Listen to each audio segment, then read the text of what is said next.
in ways through which they can engage civil society, or how the civil society can be engaged more in the whole critical process of development. Good morning, Vivian. Good morning, Mike. Good morning, Regina. And a good morning to each and every one of you who is tuned in on Good Morning Kenya. Thank you for starting off your day with us. My name is Vivian Ndegwa, and today being a Wednesday, we will be having women at the forefront, and the lady we are having our eye on that particular segment is one Mary Muturi. Mary is the CEO Jambo List, and she will be here just to talk about how she came to become who she is right now. You definitely want to be tuning in for that. Now we are in the second quarter of the year, and I hope that you are ready to tackle the year. You know, you're ready to tackle that quarter of the year. Unfortunately, there has been crisis on our roads. We are experiencing accidents left, right, center. I don't know, Regina, earlier on while you were speaking off air, you were saying that normally, according to statistics, this is the time. Around this time in April, most of the time is when we experience so many tragic road accidents. Actually, data from the NTSA indicates around the holidays, April, August, and December, we seem to have a surge in the number of fatalities from road accidents and such. But then the question has been, why have we seen a gradual increase? If you look at the statistics that were shared by the CS roads, that is Kipchumba Murkomen, some weeks ago, to indicate the number of road fatalities and accidents we've experienced in the first quarter of the year, you see an uptick from other years. And I know social media gurus, so to speak, and those people who are on social media took at the CS when he said it's because the quality of the roads have improved. Or rather, the infrastructure has improved. That's why people are reckless on the roads. We're talking about motorists and pedestrians alike. And they took him apart on social media platforms, saying that was callous to say. But if you look at it this way, if the roads were not as tarmacked as they were, because there's been a gradual development of infrastructure across country, we would not be speeding as we are currently. Because I tend to think also, other than just recklessness, I mean, it's recklessness, you know, it's human error. Recklessness, we have seen it. People overtaking where they shouldn't, overloading and such. Just to take you back to the most recent case, and it's a very sad one, where Chavakali boys lost one student yesterday. This is after the school was closed in the middle of the night. Management decided to send the children home, the students home. They got into a 14-seater, but it was packed, literally, and they're involved in an accident. So at that point, who is to blame? It's human error. We can call it human error, but I think it's just recklessness. We're not paying so much attention to how we're using our roads and such. And I think we also need to think that whenever you're on that road, your life is important. The person seated next to you's life is important, and we just observe the traffic rules. Sadly enough, the statistics are there. You know, they say numbers do not lie. There's an uptick in road accidents in the first quarter of 2024 than we have seen before. That definitely needs to be looked into. Victor, good morning. Good morning. Well, it's quite saddening, because losing 10, 15, 13 people in 1 month. Well, it seems that Victor, your mic is miming, so to speak. They can't hear you well. As they look at it, let me just give you a sneak peek of what we have on our various dailies.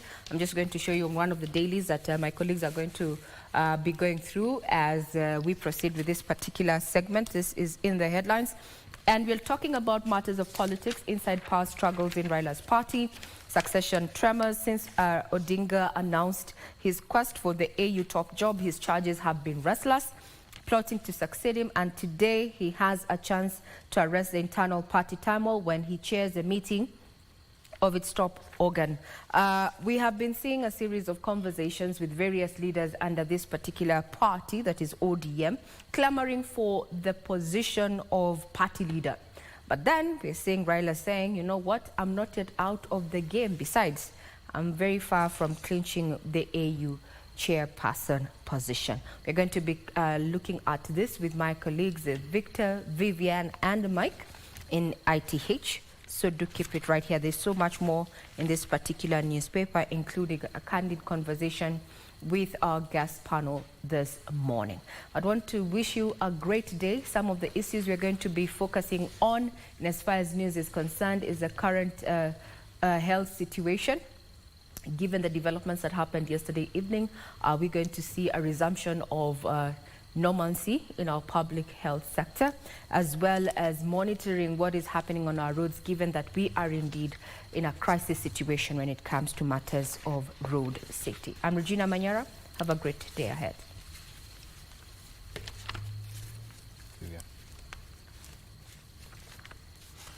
Oh, yeah, and of course, one of the things that stand out, if we go back to the aspect of a road accidents, there's a lot that is been happening, but also the question of enforcement.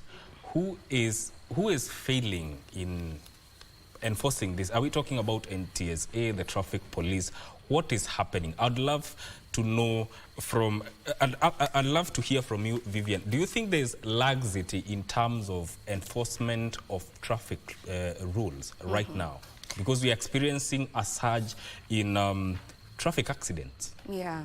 I'd say there's some laxity, but still also it's each and everyone's responsibility. You know, we don't need to be micromanaged when it comes to your own life. I mean, even when you're on the road as a driver, I mean, just be vigilant. And even if you're in a particular car, that's a PSV, as a passenger, be accountable also. You know, when the driver is acting all, you know, not doing the right thing on the road, just speak up. You know, I keep saying the hashtag Zusha that the campaign that used to run some time back. Yes. Let's just go back to that. Yes. When things are not going well on the road, if you feel like your driver is overspeeding, if you feel like the driver that is driving the car you're in is being reckless, just speak up about it. Just talk as the people who are in that car, as the passengers, just speak about it. If we might get into the headlines, I am having a copy of the Star, and on the main headline of the Star, we have election headache as UDA holds crisis talks. And that is a story that is on page 4 and 5 of the Star. President William Ruto's UDA party has announced a new calendar for its grassroots elections in a second attempt to conduct the divisive exercise. Now, Ruto is faced with the headache of holding Democratic Party elections, which is also the case with his political competitor Raila Odinga of ODM. Now, that story is on page 4 and 5, as I had mentioned. And still on the top page of the Star, we have on Focus, that is weather focus, the Met Department says that rains will continue into June in 23 countries. And that is a story that you can find on the Star on page 8 of that particular paper. And still on the Star, on the top page, we have tales of suffering patients as doctors strike grinds on. And on page 2 of the Star, concerning that particular conversation of doctors' strike, there's a patient who is just speaking about their ordeal, you know, with this doctor's strike, and how it is just it is chaotic and it is tragic for most of the people who really require medical attention. That is on page 2. You can check it out and just read that story. And still on health matters, TB prevention, Kenya rolls out world's second biggest project. Now, at least 400,000 Kenyans living with HIV have been enrolled on a treatment. The treatment program to prevent tuberculosis, making this the second largest program globally, according to the Ministry of Health. I don't know what's on That's what paper this is that? The Standard. There's also a story on page 9 that's speaking to Ruto picking KRA boss to lead the UDA poll board and to quell.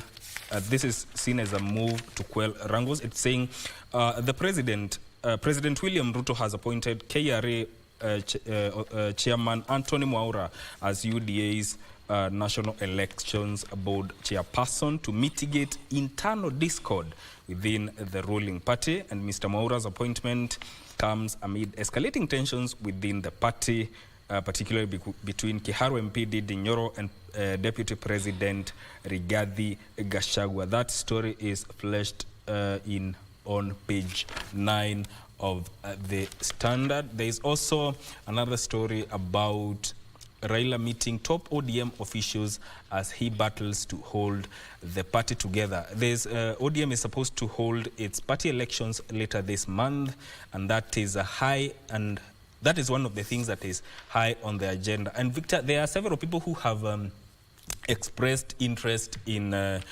succeeding Raila Odinga once and if he clinches the African Union chairperson's post.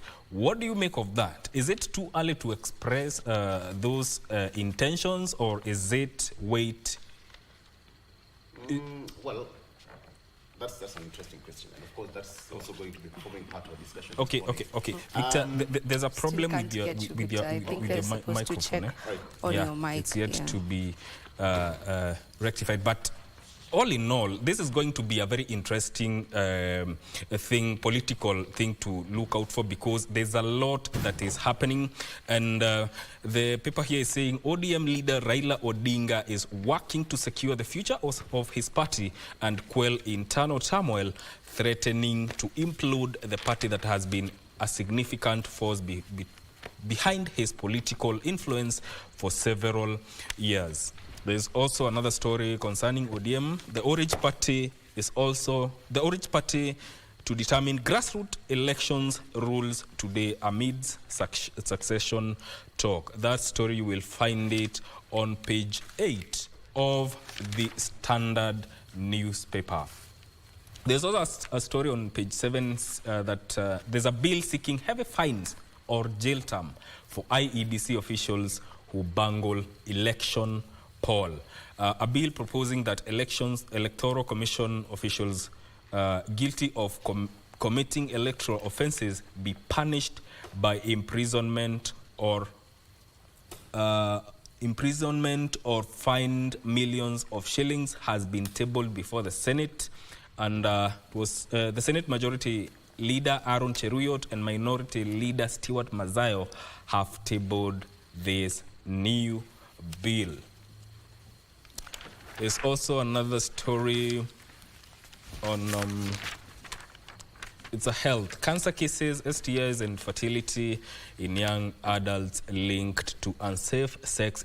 Statistics here, according to this paper, indicate that in 2023 alone, at least 309,419 cases of STIs were attended to in healthcare centers across the country, and that is a worrying number. Vivian, I don't know if you have another major story on that newspaper. All right, still on the Star, there's a story where senators probe NHIF's billions in pending bills.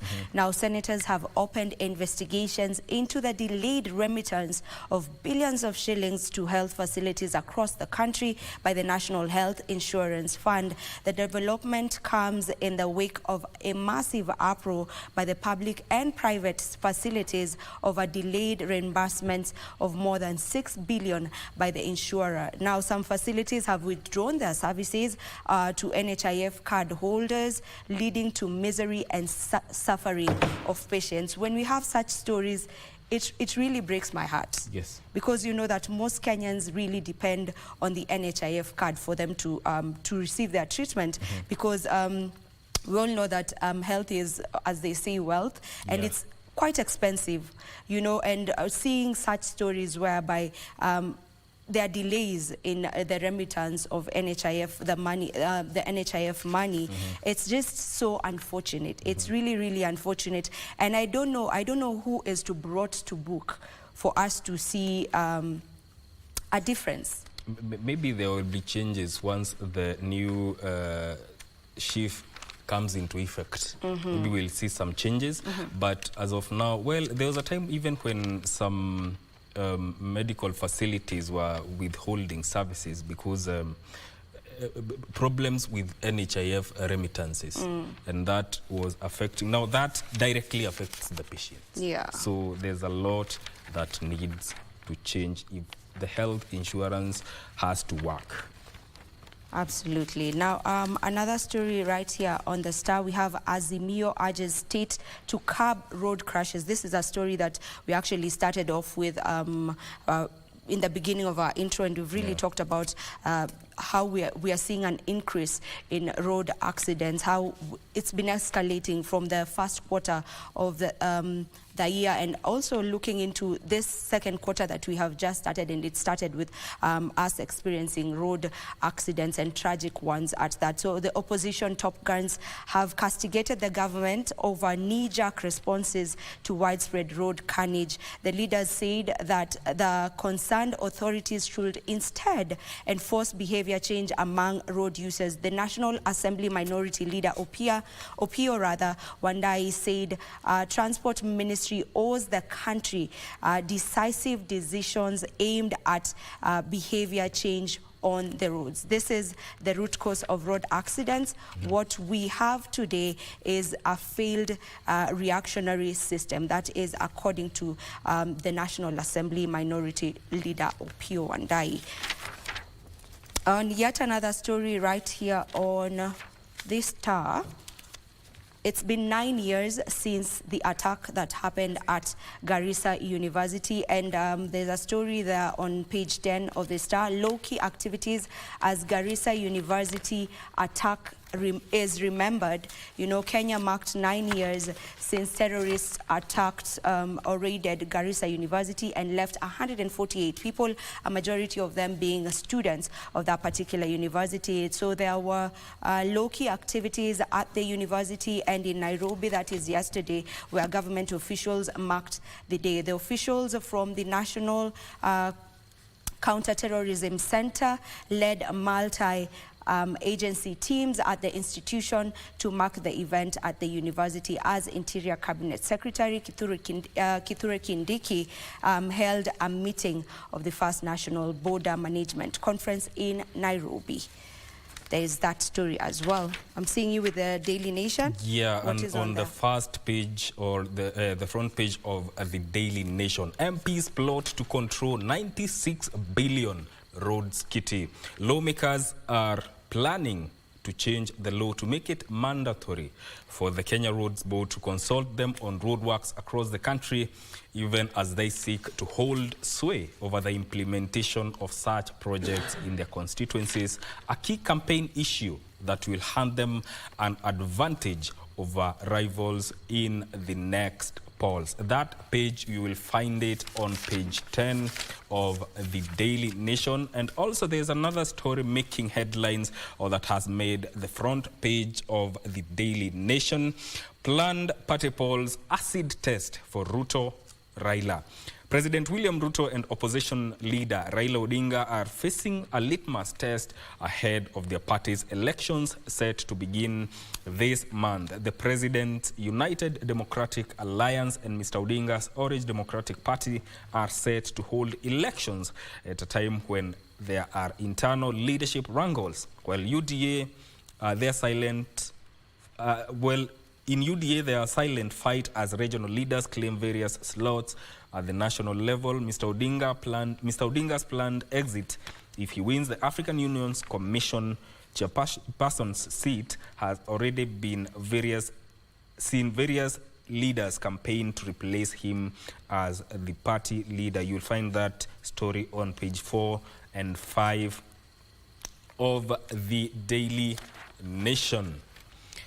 How to keep your child out of trouble during holidays. That is a story that is found on page 2 of the Daily Nation. And it's saying activities such as mentorship sessions, apprenticeship, music, arts, learning new languages will keep learners busy. The 10-month-old school closure forced by the COVID-19 pandemic in 2020 remains one of the most challenging times for parents and education sector in recent times. Find out more on this story on page 2 of the Daily Nation.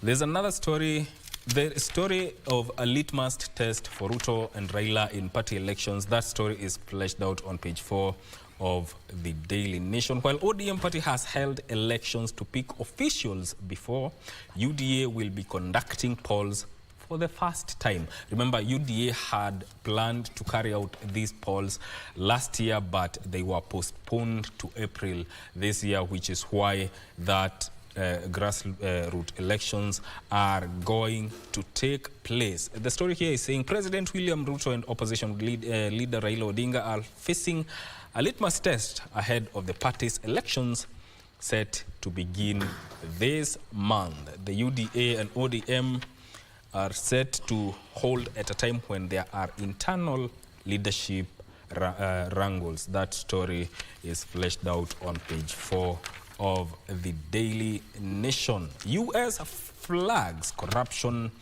in the judiciary of public contracts. That story is on page 6. And suspicions of a growing bond between the two arms of government began when Ruto and CJ, or the Chief Justice, met. The United States says in a new report that the entrenched bribery and political interference in Kenya's judiciary and extortion in public contracts are barriers to investment inflows. Read more on that story on page 6 of the Daily Nation. State changes tactics in banditry war. And this, the paper here is saying West Pokot, Turkana, Samburu, Laikipia, Baringo, and Elgeyo Marakwet are classified as dangerous.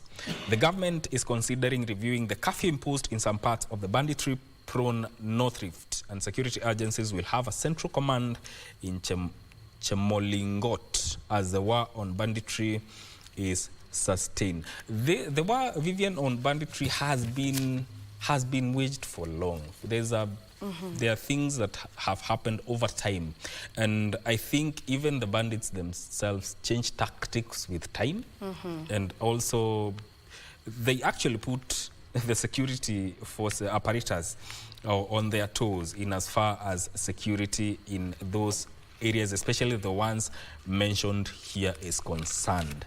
Is there a chance that we are going to see a time when banditry free, we are bandit free in areas like West Pokot and Turkana counties? I mean, it's what we all would love to see. You know, we need to get to a point where we are not getting such news. You know, we are not having them in our headlines anymore. It's possible. I think it's possible when if the relevant authorities take charge, and also, okay, it's been there for a while, and it seems like it's a never-ending war, because, you know, most of the times it's the various communities or different communities fighting against each other, and it's been there for way too long. Are we going to see an end of it? Hopefully. Time will tell. Hopefully. Time will tell. Yeah. Now, the story that is carried on the front page of the Daily Nation is fleshed out on page 10, and here it's saying a bill making it mandatory for the Kenya Roads Board to consult MPs on road projects seeks to hand lawmakers a huge say in how this year's 96 billion roads project will be roads budget will be spent. You can read more on this story on page 10 of the Daily Nation. Now, still, there is a story here on road carnage. Easter break records high number of fatalities. high number of fatalities. Transport and Interior Cabinet Secretaries incur the wrath of Kenyans for doing little to curb this menace. This year's Easter's holiday, so many lives lost compared to the same period last year, with authorities saying the road fatalities could be higher than the 11 reported by yesterday evening. And I think whatever is reported is what at least the media or the traffic police or even the NTSA get statistics too. There are many things, there are many accidents that go unreported. So for instance, if we say like we lost 600 people in this period or that period, that is the statistics so far recorded. But I also think there are accidents that go unreported and the number might be higher than we could even imagine. But there's also, it's your own responsibility as a motorist to ensure that not only are you driving safely or following traffic rules, but you are also minding about other road users, because it starts with you. It starts with you, and that is how we are going at least to start dealing with the menace of the road carnage. Gangs on motorbikes rule Eastleigh and other Nairobi estates. That is a story you will find on page 12 of the Daily Nation. The recent shooting of a businessman in Eastleigh has revived the memories of criminals using motorbikes to commit crimes in Nairobi.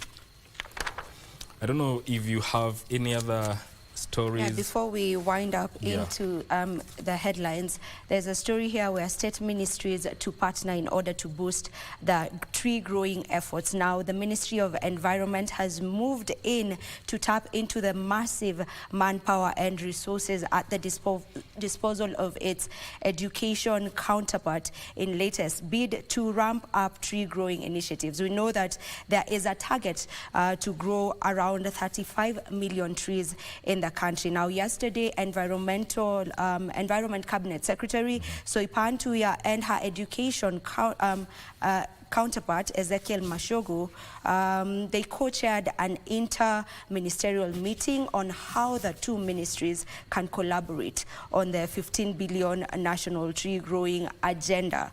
Now, with an estimated 17 million learners and 600,000 educators in institutions spread across the country, and the target to growing 35 million trees, as I mentioned earlier, and producing 300 million seedlings annually, the Ministry of Education is one of the key drivers of the 15 billion tree growing program. So they are looking to partner just to be able to see how they can, plant the trees that need to be planted. Another story right here, MKU first cohort of nursing graduates to work in Germany. Now, Mount Kenya University has sent its first cohort of 5 students to Germany to offer healthcare services in the European country. The graduates were presented with their work permits, visas, and air tickets on that's on Saturday. So they are over to Germany on that. And then as we finish off, over the weekend, thespians were featured at the Kalasha Film Awards.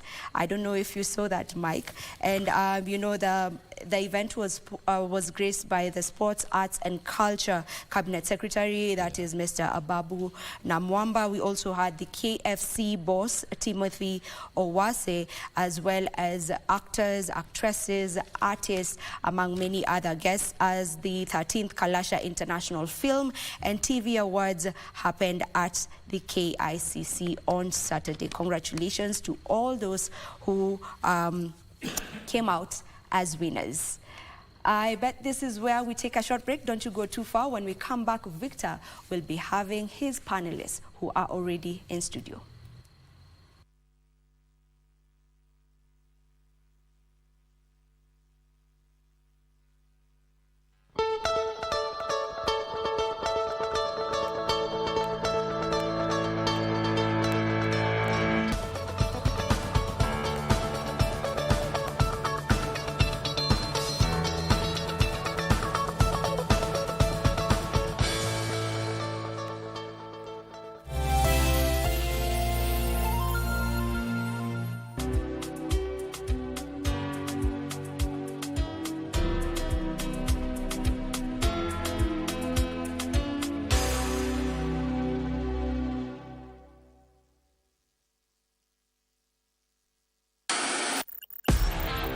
KBC Channel 1, we are a TV station like no other. Get a taste of the best in entertainment. Yes, indeed. Feel the passion. Will you promise me? I swear that you will never lose me. I can't get married to you. I'm sure you knew about it. That's why you're making fun of me. Experience the drama. Get out. Who is the man in this one? And the laughter.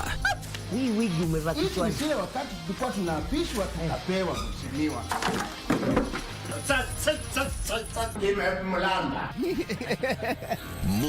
to the beat.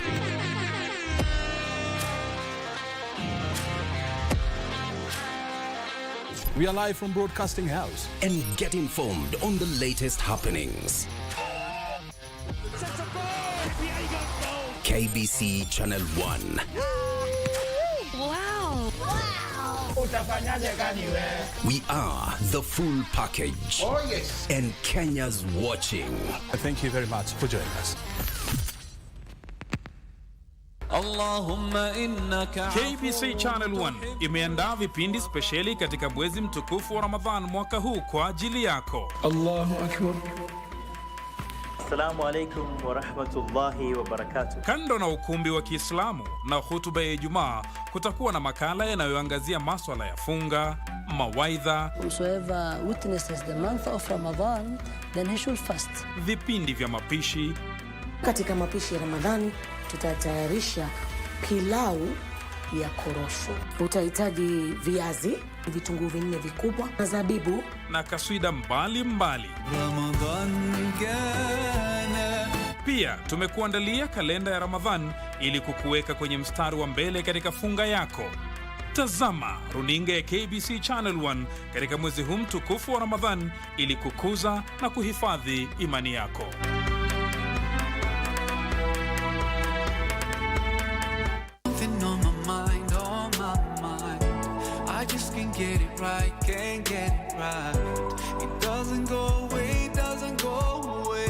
Yeyote atakaye kufuru katika nyie baada ya kushuka meza hiyo ikawa na chakula baada ya kuwa ametekeleza saumu, si tuangalia matendo aliyofanya, maadamu atakuwa amekufuru, fa inni uadhibuhu, hakika mimi nitamwadhibu yeyote atakaye kufuru. Ibada ya funga imefaradhishiwa ummati Muhammad na sisi sote Waislamu ili tuweze kumcha Allah subhanahu wa ta'ala kama ilivyokusudiwa wale ambao walitutangulia.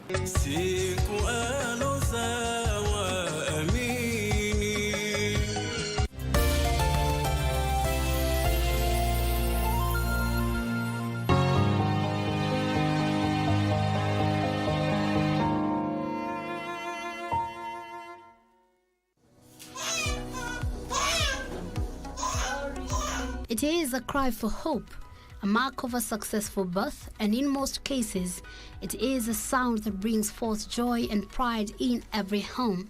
But most importantly, an indication of the beginning of life. One of Kenya's focus is to provide quality and affordable healthcare services to her citizens, and we focus our attention on a group of often unsung heroes. They are those at the beginning of life, during times of crisis, and moments of joy, playing an indispensable role alongside other healthcare professionals. They are Kenya's midwives. It was at Haven Healthcare in the heart of Nairobi's Ruai area where we had the privilege of meeting Mr. Lego, a professional midwife with more than 30 years of experience in caring for Kenyan mothers and their infants. He takes immense pride in his noble profession. For Mr. Lego and his colleagues in the field, midwifery is far more than a profession.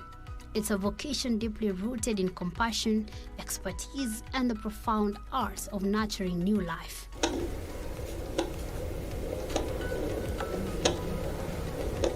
Midwives like him rise each day, not only to bring members of the next generation into the world, but also to support mothers throughout their pregnancy journeys and in the first few weeks of life. Here in Kenya and around the world, midwives play a pivotal role in delivering primary-level maternal and newborn health services to mothers and infants. They bridge healthcare gaps and ensure that the next generation is born healthy and in good shape, ready to face the world. It is a long journey, let me say, with this midwifery. If you remember, earlier we had what we call community health workers and traditional birth attendants. These traditional birth attendants did some good work, but they were limited with the knowledge. They didn't have the Dopplers I've shown you here. They didn't have the basic requirements. How would they know that they were twins? How would they know that the baby carried inside the mama has some deformities? How would they know that there is a cord around the neck? Nowadays, the technology has grown, and this has bridged that gap that was there. Now we can deliver safely. We have managed to ensure that mamas are well educated, well knowledgeable about their pregnancies. They know the danger signs. They would rush to hospital and get the care that is needed before things go haywire. So we have really bridged that gap, the gap of not knowing what is next. We nowadays live knowing what is expected. When Alego is not in his office, delivering newborn babies or mentoring young professionals, he can be found making rounds with a joyful demeanor, ensuring the comfort and well-being of mothers, infants, and sometimes their families. The challenges faced by midwives are immense and can take a toll on their well-being. I was in contact with a mother. He had not become a mother because he had no living child, because he had 6 miscarriages. So when this mama got the 7th pregnancy, she came to us, and I was lucky to have received her, and we walked the journey. She came when she was only 10 weeks, that is almost 2 months. 2 months as such. So in the 10 weeks, we moved through until 40 weeks. Along the journey, she was being admitted because there was that labor was coming, premature labor. So we had to admit this patient until the last dates. The mama delivered a baby. You see, a mama almost comes out of the coach. You have not gone through the processes of clearing the delivery. She wants to kneel down and to pray before the end of the process. And that one really satisfied me. Despite these challenges, midwives remain dedicated to their mission of providing safe, compassionate, and holistic care to expectant mothers and their newborns.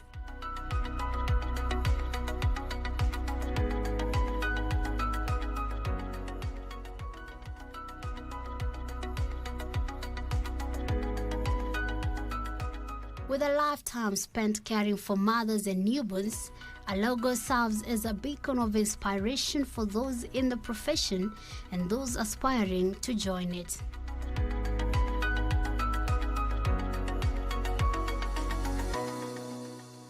We leave you with the words of our wise forefathers, reminding us of the profound respect that heroes like Mr. Alego deserve from us. Usitukane wakunga na uzazi ungalipo.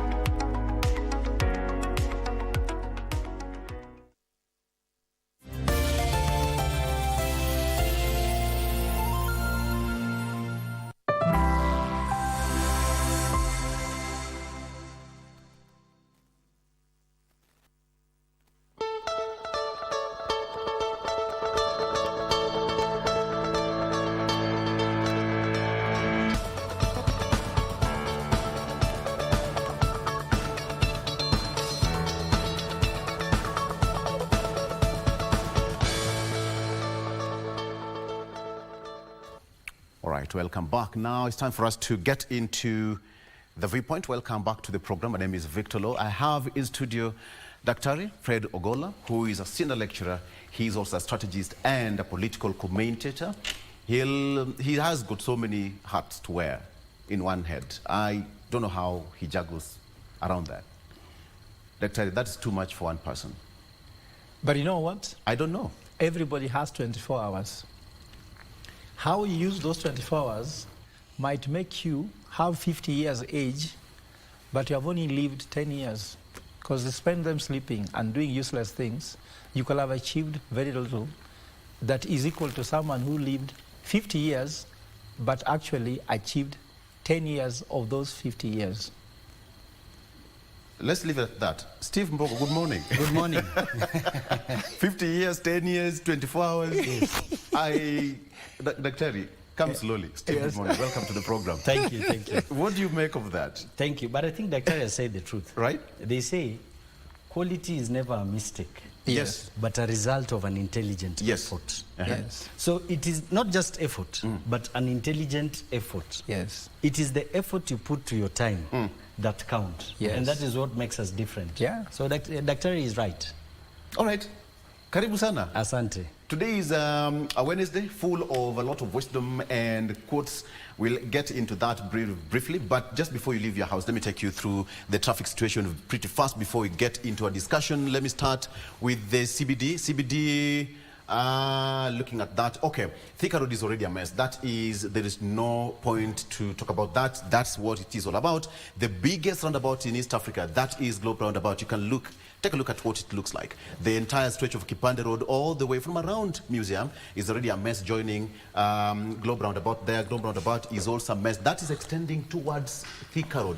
Now that also flows past Fig Tree, joining Thika Superhighway, and then after that, Muthaiga Square there. Look at how Thika Road looks like this particular morning. This is past De La Rue, if I'm so sure about that. KCA University.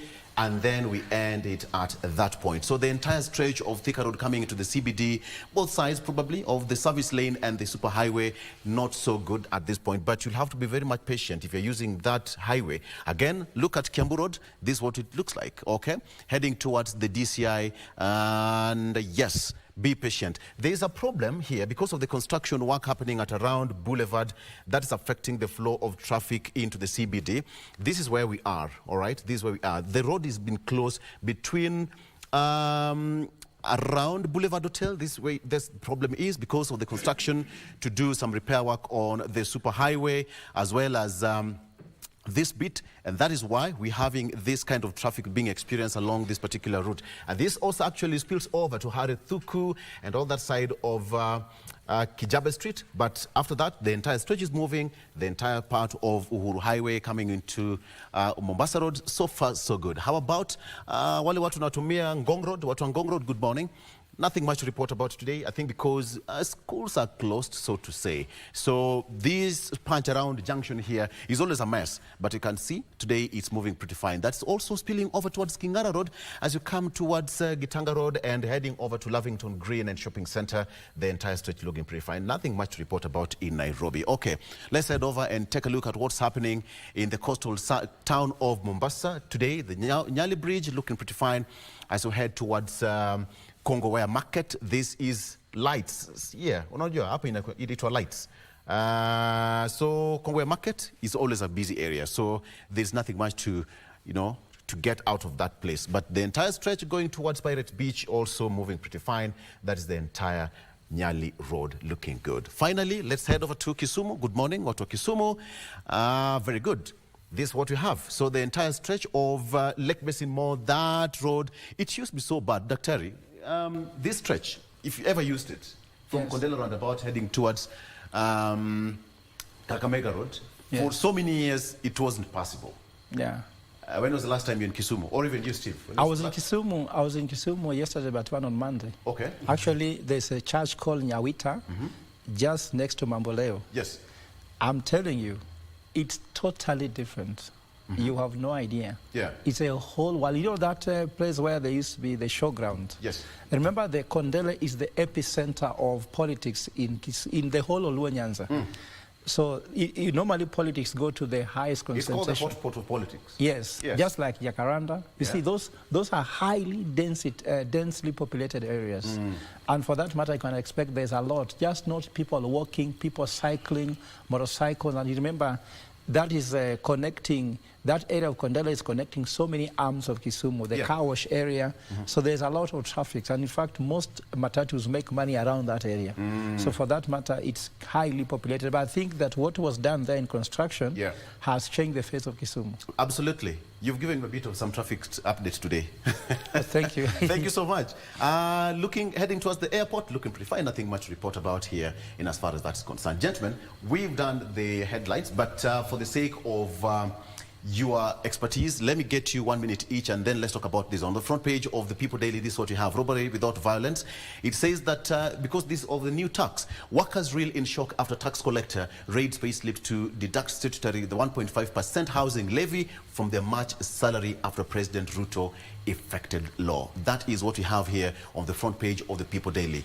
Harvey court case throws hiring of judges in limbo. Now, the entire process of hiring new judges is something that is a matter of wait and see. You can also come down there. This pictorial, of course, the affordable housing story. Gentlemen, 13 killed, 60 others injured in accidents. Official blame carnage on speeding, lane indiscipline, reckless, and drink driving. I mean, it's same old story, Steve. Yes. Same old story. Yes. But 13, 60 weren't too much. Yeah. Yeah, but you can agree with me that the biggest problem is poor leadership, or rather policies. You remember sometimes back when you had the late minister called Michuki. Yeah. Michuki came up with the famous called the Michuki laws on transport. And believe you me, the accident rates or levels in these countries, when you talk of the mortality number and even injuries, really went down. So the system should provide proper guidelines. And that's why we need a serious minister. We need serious people in the ministry. Because all this is created because of poor policies being implemented. What happened to speed governors? What happened to belts? Simple things that instill discipline. I remember during Michuki's time, he even came up and said drivers should wear a certain type of uniform. Yeah. It was not to intimidate them. But personally, I believe that is one and a key role in instilling what you call personal discipline.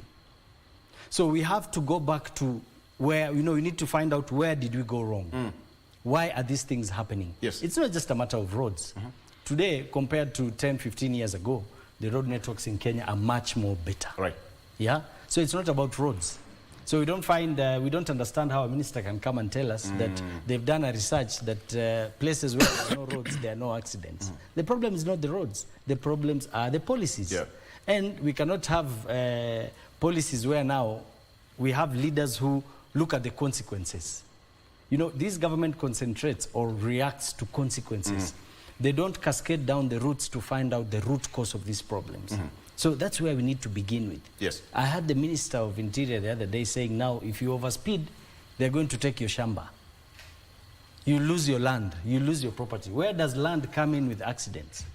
So it's about basic principles to do with maintenance of cars, discipline on the roads, policies like what Michuki had brought here.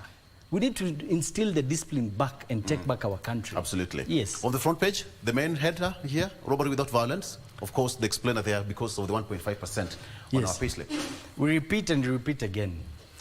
The government of today has only one agenda, and that is to cripple Kenyans. Most of these policies being implemented on matters to do with economy are not even formulated here. We all know, we read, and Kenyans, the biggest problem is that Kenyans don't read. All these policies being implemented are policies given to us by the globalist organizations, such as the World Bank, IMF, the World Economic Forum. Those organizations are the ones running this country. And what are the intentions? To cripple you and me. They are coming up and introducing new systems of governance in Europe, in America. It's already happening. And they want to use Kenya as a prototype. Now, who told Ruto we need houses? Why is he insisting that it's a must for them to build the houses? Those are the questions we're not asking ourselves. How do you come and tell me you need to deduct my 1.5%? That is part of the manifesto. Yes, you need to deduct my 1.5%, but you're building on public land, you're taking money from the citizens, and you're selling the property at the current market price. So who is fooling who? It doesn't make sense. Daktari, Yes. My take on the transport thing. Go ahead. And I'm very happy that today I carried a book for you. Remember you told me yesterday about Bible hits? Okay. This is called Solomonic Economics. In one chapter, I talk about wisdom of fools. And the main talked of? Wisdom of fools. Okay. Wisdom of fools is when you see children died in Taita Taveta the other day, for failing brakes only, a bus that leaves Nairobi with Mount Kenya University students and crashes in Taita Taveta and the brakes were faulty. How many police? Kenyatta University. How many police stops did they pass? So the wisdom of fools is that the policeman takes 100 bob, and then not knowing that one of his children is on that bus, then the bus crashes in Taita Taveta. What's the cost of a burial? But even forget about the cost of a burial. What's the cost of losing a child? We think that when we take money as bribe, we think we are gaining, but we are losing. I've done economic calculation to find out that corruption has a net loss to everybody. For example, Victor, I'll give you an example. If I bribe you with 200,000 shillings to get a service from you here in KBC, for instance, isn't it? Do you know that because everybody is corrupt, you'll have to take some 50,000, bribe somebody to take your child to school. So you'll bribe also using more than 200,000 shillings. In the end, there's a net loss to you, even if you are taking money. So if all of us will hate and abhor corruption, it will have a positive impact to all of us. And that's the same thing. There's even a case here in Embu where someone, a water engineer, took a bribe of 1.2 million shillings to put a fake one. In the end, that what affected a family member who died. So this is a wisdom of fools. The whole thing is corruption. All right. Now when I come to the... Let's take a break. Let's take a break so that we don't have wisdom of fools here. Yes. Let me take I want to take that book. Okay, so let's take a break. We'll be right back with Daktari. I'm also expecting Wanjiru here to join us. She's an advocate of the High Court, joining us shortly. Our topic of discussion is about youth and governance. Stick around for that.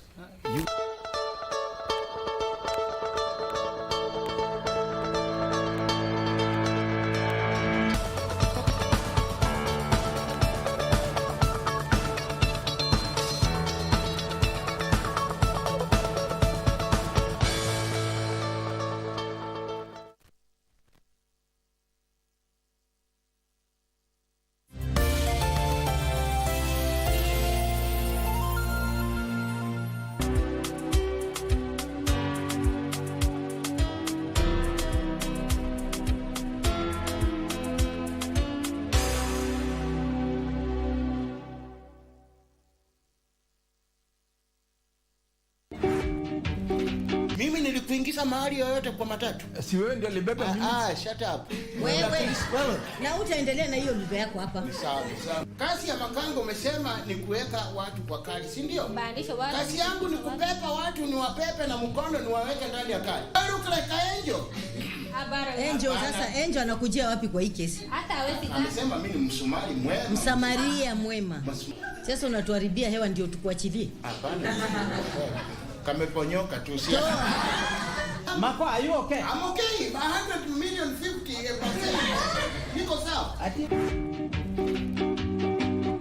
Kenya Broadcasting Corporation is Kenya's most trusted news and entertainment brand. Grow your business, acquire more clients, and reach new, diverse audiences by advertising with us. We connect brands to audiences that matter, driving results for brands and enhancing your current marketing strategies. We have packages for all needs, and no product is too small for us. Contact us today and capitalize on our combined power of radio, TV, and digital platforms. KBC, connecting Kenyans. Differently. Every year we have a theme for it, different years. The first 3 years we were advocating for peace and unity. In recent years, we have decided to change the theme because we have seen there's a lot of issues that are affecting persons with disabilities. Our mission is to provide positive, lasting change in their lives. Nataka tu kuambia wenye wako out there, disability is not inability. Unaweza try riziki yako na Mungu akupe in any way. Hujui ni kama nitaenda nyumbani nikiwa mfuko haina kitu, but nitaenda nyumbani nikiwa nime spread love. So nasema keep love alive. differently.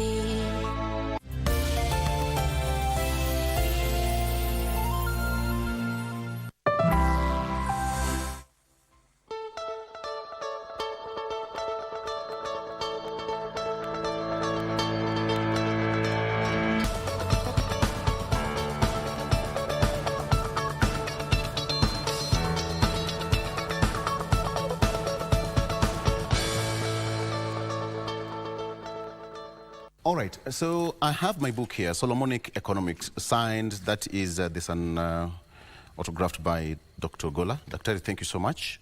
I'll take a look at it later on. Sure. I'll take a look at it later on. Asante sana. So I want to tell you about the issue of robbery without violence. All right. I want us to go into the main topic. Yeah, but it will take just 1 minute.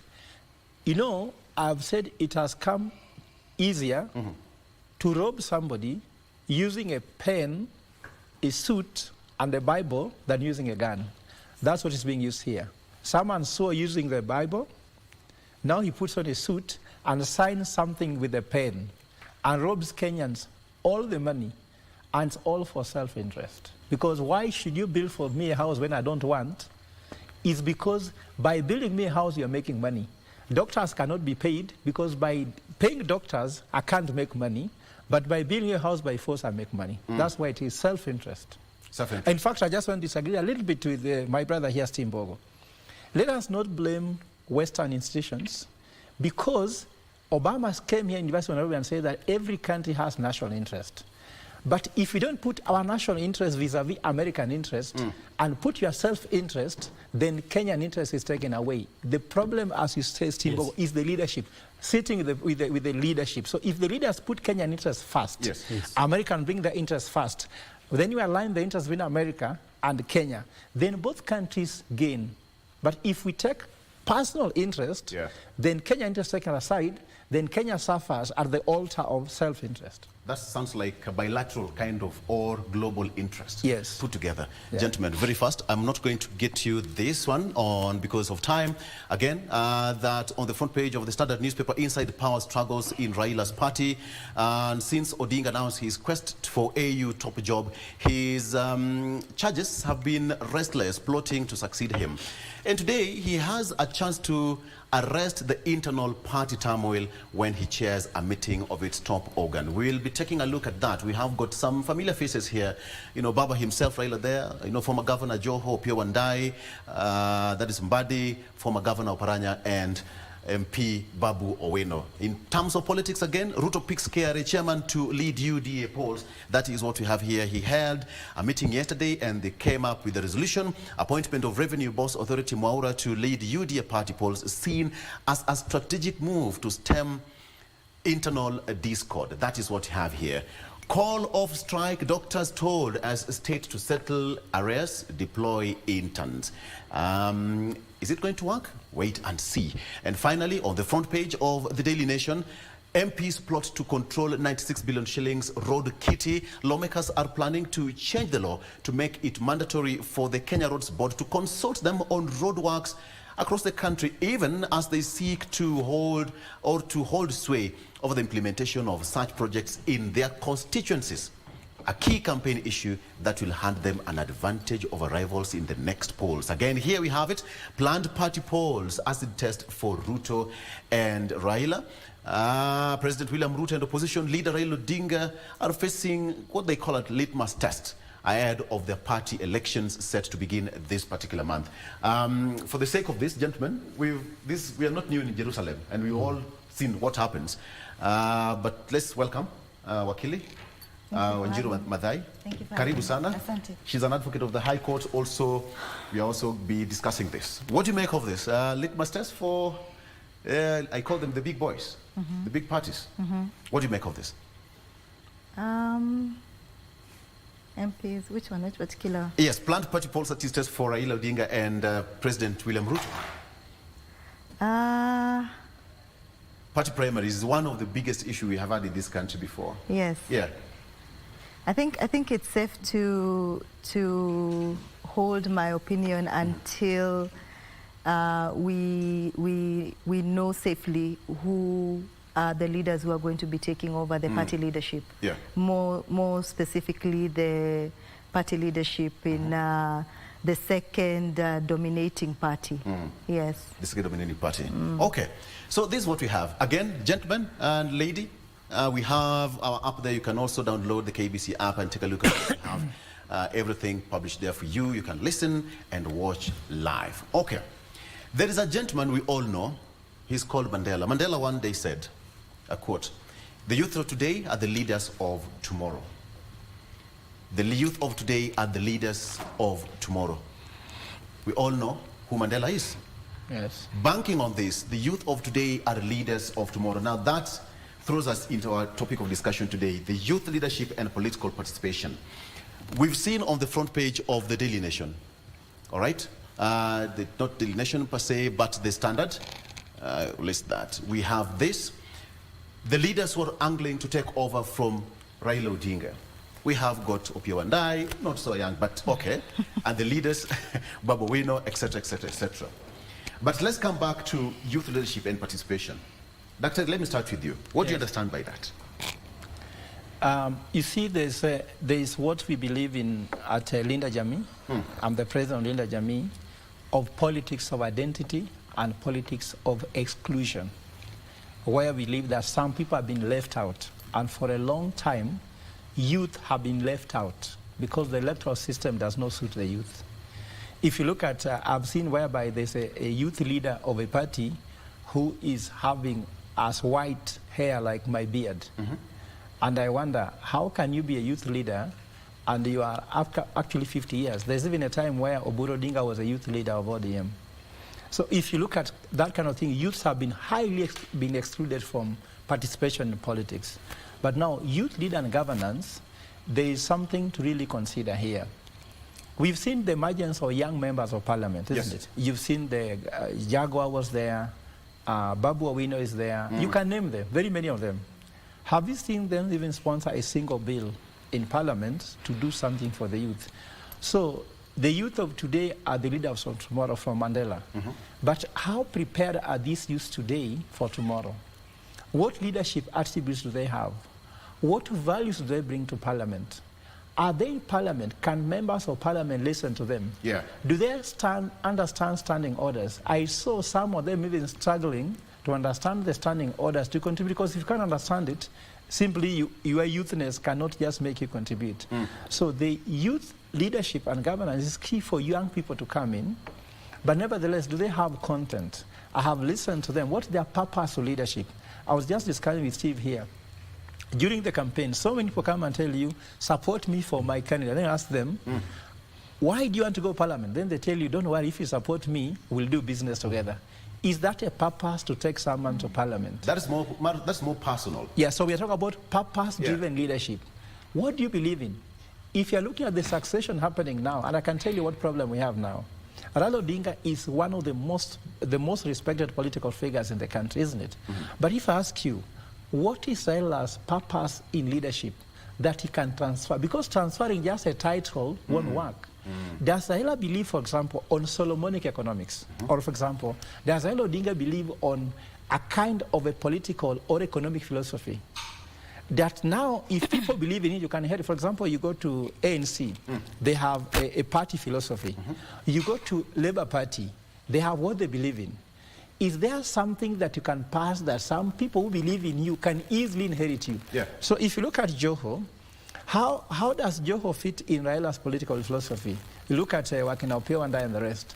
These people have been in those positions by shouting two things. One, ODM. Two, Raila Amolo Odinga. That has been the manifesto. I come from Mombasa sometimes. Actually, my family lives in Mombasa. Joho won the governor by just shouting, hapa Mombasa ni ODM.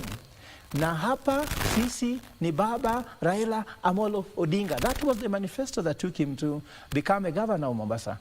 Do you know what Joho believes in as a leader who has been a governor of Mombasa? You cannot figure out. So the politics of populism, youth should change it. Youth should bring fresh air into leadership and governance, not just populism. Like I see Babu Owino is very popular. But do you know Babu Owino's content? What kind of purpose does he want? If he wants to inherit Baba, for what purpose? I heard him saying, Baba akienda AU, amewacha Babu. Sivyo? Very good. But amewacha Babu, amewacha which kind of leadership that he wants to bring toward him. It's about opinion, ideologies, not about populism, according to Dr. Steve. Yes. To begin with, I'll say this is a deficiency that was well choreographed and created by this system since the system was created in 1963. You and I will agree that in the political hemisphere, we still have the same people who've been there, and they're the same people who control the political hemisphere in this country. Yes. I'll give you an example. When you talk of Baba Raila Amolo Odinga, Raila Odinga joined politics in 1982. So we're talking of about 42 years till date. Kalonzo Musyoka joined politics in 1983. So those are 41 years. People like Mudavadi joined politics in 1989. So we're talking of close to 35 years. William Ruto joined politics in 1992. So we're talking to about 32 years as well. So we find that these four specifically are the people who dictate. When you talk of party politics, yes, I don't even see the reason why people dictate and want to go into this party politics, because the bosses at the top, they're the people who will decide who will go in what position. The youth in this country, in leadership and also a normal youth, lacks two things. Number one is direction to life. Politically, they lack the direction. They don't know where they're going. They're meant to follow. And that's why you will see the top bosses in these parties, when they see a brilliant mind, when they see an independent mind that cannot be controlled or bought, they cannot allow and give you a ticket to their party. They will always promote clowns that will sing their name and continue singing to the tunes they play for them. And that is the biggest problem. The second problem is what you call the sense of belonging. Yeah. The youth belong nowhere, as Wakili has said, politically, economically, and even socially. Now, politically, you and I will agree that there is no outfit, even a political party. You know, in politics, we move with what we call political vehicles. There is no vehicle that entails or is youth-oriented. At the end of the day, who is to create that vehicle for them? No, we are going to do it. We are going to do it. If it means me, Daktari, and the few of us who have a similar thinking, we are now going to do it. Because it is us, our non-participation into active politics, that is what has created this deficiency. Personally, where I sit, I am not hungry for power. Last elections, I did not vie. Why? I didn't see purpose. I'm not someone who can be bought with anything. I cannot sell my soul for money. I was talking to Daktari, what he has said is very true. I have many friends who approached me, and they wanted to vie, some for MP, senators, MCAs, even governors, and they wanted financing from me. And to shock you, more than 30. All of them, when you ask them, what are your ideologies? What are you going to do to the people of your constituents? I'm telling you, 98% told me, Steve, if I go in, we will do business. So we also have to understand, why are people going into politics? Yes. The biggest problem with youth and all these people who are going to politics, they're going in as career politicians. It is like you're a journalist. So they go into politics to make money and as a source of living, not to serve the people. So we have to provide civic education and provide what we call political literacy. The politicians in this country have taken advantage and are controlling the masses. And that is what the youth is coping. Yes. Okay. So we are going to provide that, and we are calling out on Kenyans. Today, the good thing is we are living in the information era, where anyone, I believe each and every person is in a WhatsApp group if you have a smartphone. So many Kenyans say, you know, Steve, the biggest problem is you don't have a platform. We can't go to KBC and speak about these things. Change begins with you. Let us start speaking in those small groups, even if you're in 2 groups. Every day, any young person who's listening to me, start speaking out. Let's share ideas. No one has a monopoly of wisdom. Let me get from the lady now. Wakili, when you listen to the 2 gentlemen speak, all of you, I'm glad that all of you have tried their hands in competitive politics. And you understand the intricacies of getting into politics, you know, the dynamics of getting into politics. Today's politics was completely different from what happened in 2002. So what do you really need as a politician? You know, is it because of self-interest? But most importantly, do people really understand their role in politics? Wakili? Much more so the youth. I think yes.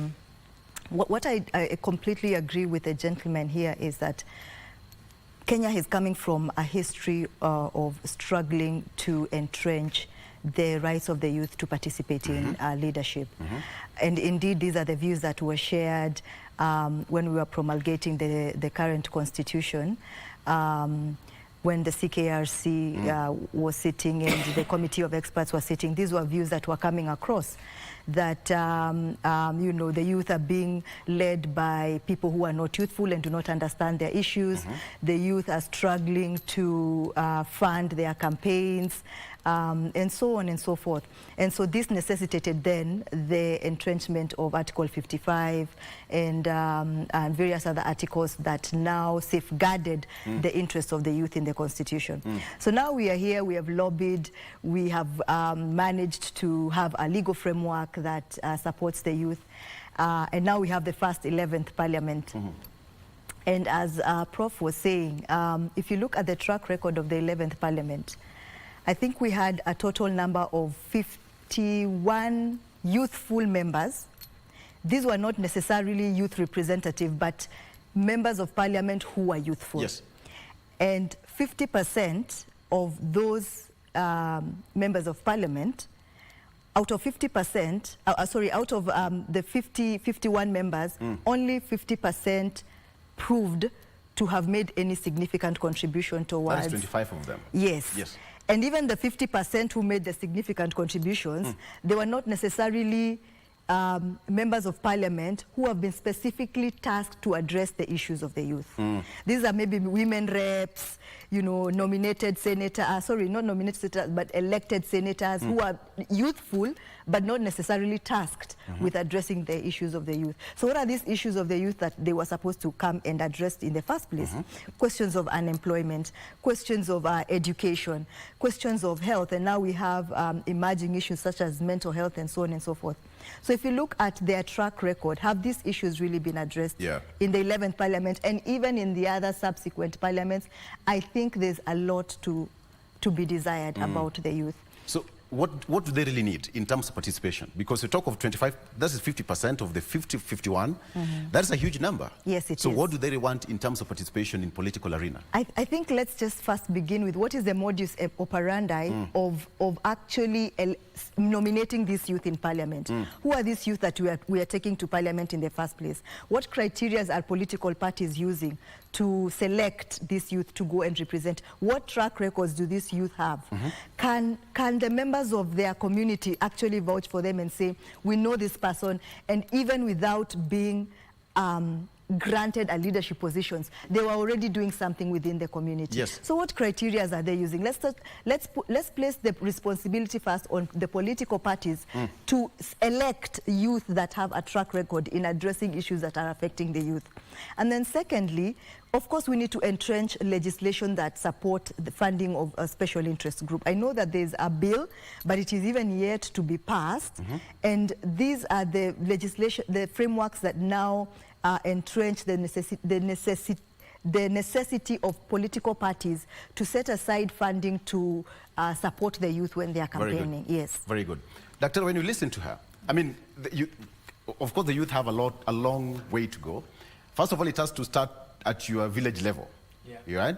But again, this is what Mandela said. The youth of today are the leaders of tomorrow. There must be a background check to that. Allow me to ask you this question. So what do they really stand to gain? Yeah, before I answer the question why they stand to gain, bringing youth into politics is an issue of diversity. So the question is, what do they bring that is not already in existence? Like bringing women into a boardroom, bringing a women into parliament, bringing women into governance, there must be something that women bring. I can easily tell what women bring, but sometimes you struggle to see what the young people bring, because it is not just saying, I want to be there. Now, if you go to parliament and you're a young person, do you think that parliamentarians are ready to take you seriously? If you go to a boardroom and you're a youth, they'll discuss, then they take your contribution as A or B, any other business. Are they willing to listen to you substantively? There's a board where the average age of that board is 72 years. So if you go to that board when you're 21 years, Are you going to be sent? You go and check for us whether the car parking is okay. Can you go get us tea? If you're a lady, you're given show-like responsibilities.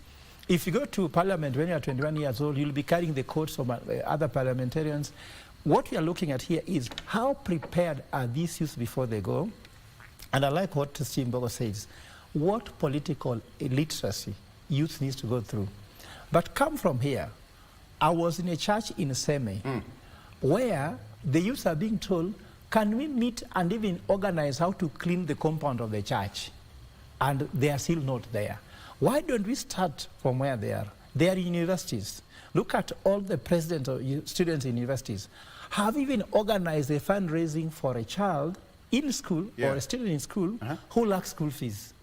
Or for you as a student leader, you will look for how to sell that. You know, if you're a president of university, a politician wants to visit me and tell them, please give me 50K so that I can give you audience. If that's what you start with, can you be a leader? So the preparation before that is really important. And according to me, you ask me, what is in for them? The issue is that the politician, the young people we are bringing here should be using parliament as a place where they can take higher responsibilities. If you go, for example, Jaguar was in parliament, isn't it? Now, he's no longer in any elective position. If Jaguar was elected MP, then he was able to become a senator or become a governor. He could be having a chance to become head of state. But if you come to parliament, you do almost nothing, you lose your seat, which means that going into parliament has ruined you. So even that's what I'm criticizing, the issue of a CAS. CAS should be a place, a hunting ground where you grow yourself so that you can become PS, then one day become CS. So I'm seeing these young people taking leadership position from MCA level, not just members of parliament. From MCA level, if you don't even know how to read, like for example, you don't even read the budget that is being passed in the assembly, you just wait for how much money is given to you by another side, then you pass the bills. How are you preparing yourself to become a governor one day or become a senator one day? So that is okay. But nevertheless, let me tell you something, that the youth has something that is very special. For example, do you know there's no one who plays sports when they are past the youth's age? Tell me anyone who is running 100 meters after they are 40. Tell me anybody who can be very good in arts, music, isn't it? Who can also be good in technology. So these are things that if we bring young people into leadership early on, Kenya can grow through sports because they understand young people need sports. They can be able to pass some bills that can support sectors like music, arts and the rest. Because for us, the older generation, they think just like the previous generation. The software hasn't changed. If you look at our current president, he was mentored by Moi. He's using that software. Now, Babu Owino is saying that Baba has prepared him. He wants to use Raila's software to become a leader. And where's the problem with that? No, I'm saying, but you see... From his mentor. No, I'm talking about knowledge economy. Knowledge economy, if you look at, Raila has tried to run for presidency 5 times, isn't it? By using his software, what is his chances? And he said about Mandamano, anytime you mention Mandamano, which is a stone-aged way of solving problems, you haven't known that nowadays you can bring down a country using the internet. Steve is itching. Steve, go ahead. Yes. Yes. I like what Dr. said. You know, I keep telling people every day, we keep seeing a message in our phones that you need to update your software. Now, the biggest problem is we forget even human beings need to update their softwares. Yeah. If you don't update your software, then you're vulnerable and prone to bugs and on that note, and viruses. We need to update our software by taking a break. Nice one. Yes, for sure. We'll be right back.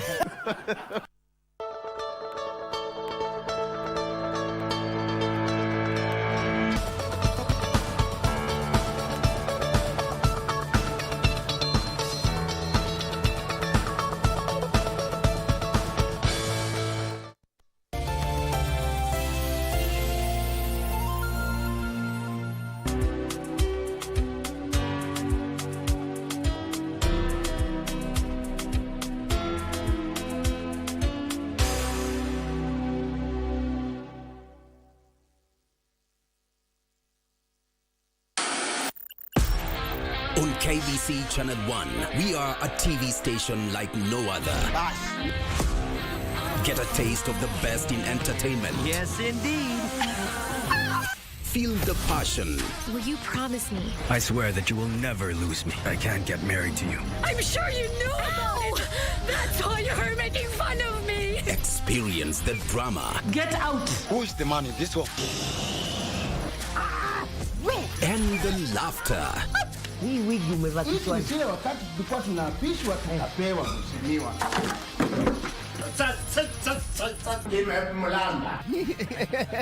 Move to the beat.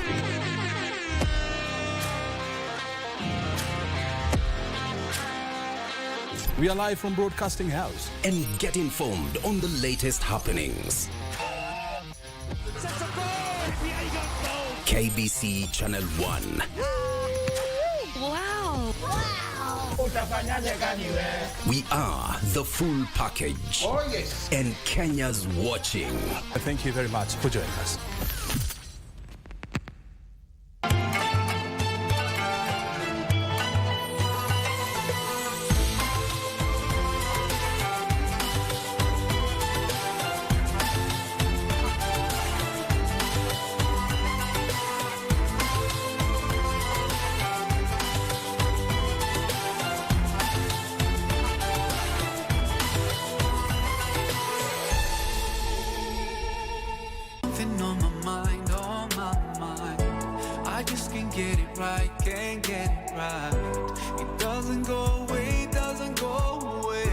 Yeyote atakaye kufuru katika nyie baada ya kushuka meza hiyo ikawa na chakula baada ya kuwa ametekeleza saumu, si tuangalia matendo aliyofanya, maadamu atakuwa amekufuru, fa inni uadhibuhu, hakika mimi nitamwadhibu yeyote atakaye kufuru. Ibada ya funga imefaradhishiwa ummati Muhammad na sisi sote Waislamu ili tuweze kumcha Allah subhanahu wa ta'ala kama ilivyokusudiwa wale ambao walitutangulia. Siku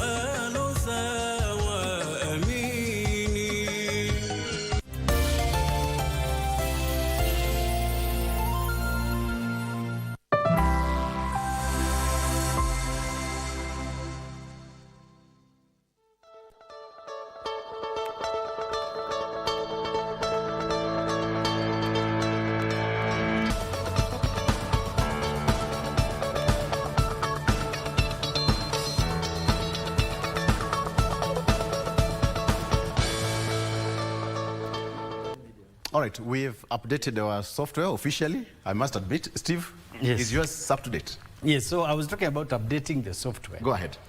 Now, life, they say change is inevitable. And if you don't change, change will change you. Under the supreme law of the land, as in change is paramount. Same as evolution. Evolution is in everything. Everything evolves. And it is time we should even evolve and change the political systems and thinking. Yes. And the political thinking in this country. And that's why we are sparing our time to speak to our fellow Kenyans. Evolution is in everything. Plants evolve, human beings evolve, even music evolves. Did you know that music Absolutely. evolves? The only thing that doesn't evolve is rumba. Rumba. That one doesn't No, I can take you through. The music you call reggae today. Yes. When the production started, it started with a production called Mento. 5 years later, it went to ska. 5 years later, it changed to rock steady. 5 years later, it went to roots. This is a business man. Don't 5 years later, it went to dub. Rumba has never changed. I will take you through. Okay. From dub, it went to reggae. Reggae went to down genres of raga, dancehall, lovers rock. Then today, we call it rhythm. Secular music, for example, the European music, the production started with what we call blues. That was in the 1940s. It went to country music. From country music, it went to what we call jazz. From jazz, it went to what we call rock and roll. Then down to soul, down to funk, down to dance, down to now hip-hop. Hip-hop evolved to rap, slow jam, R&B. That's authority in the field, yes. So what I'm trying to say is that the lives we live today,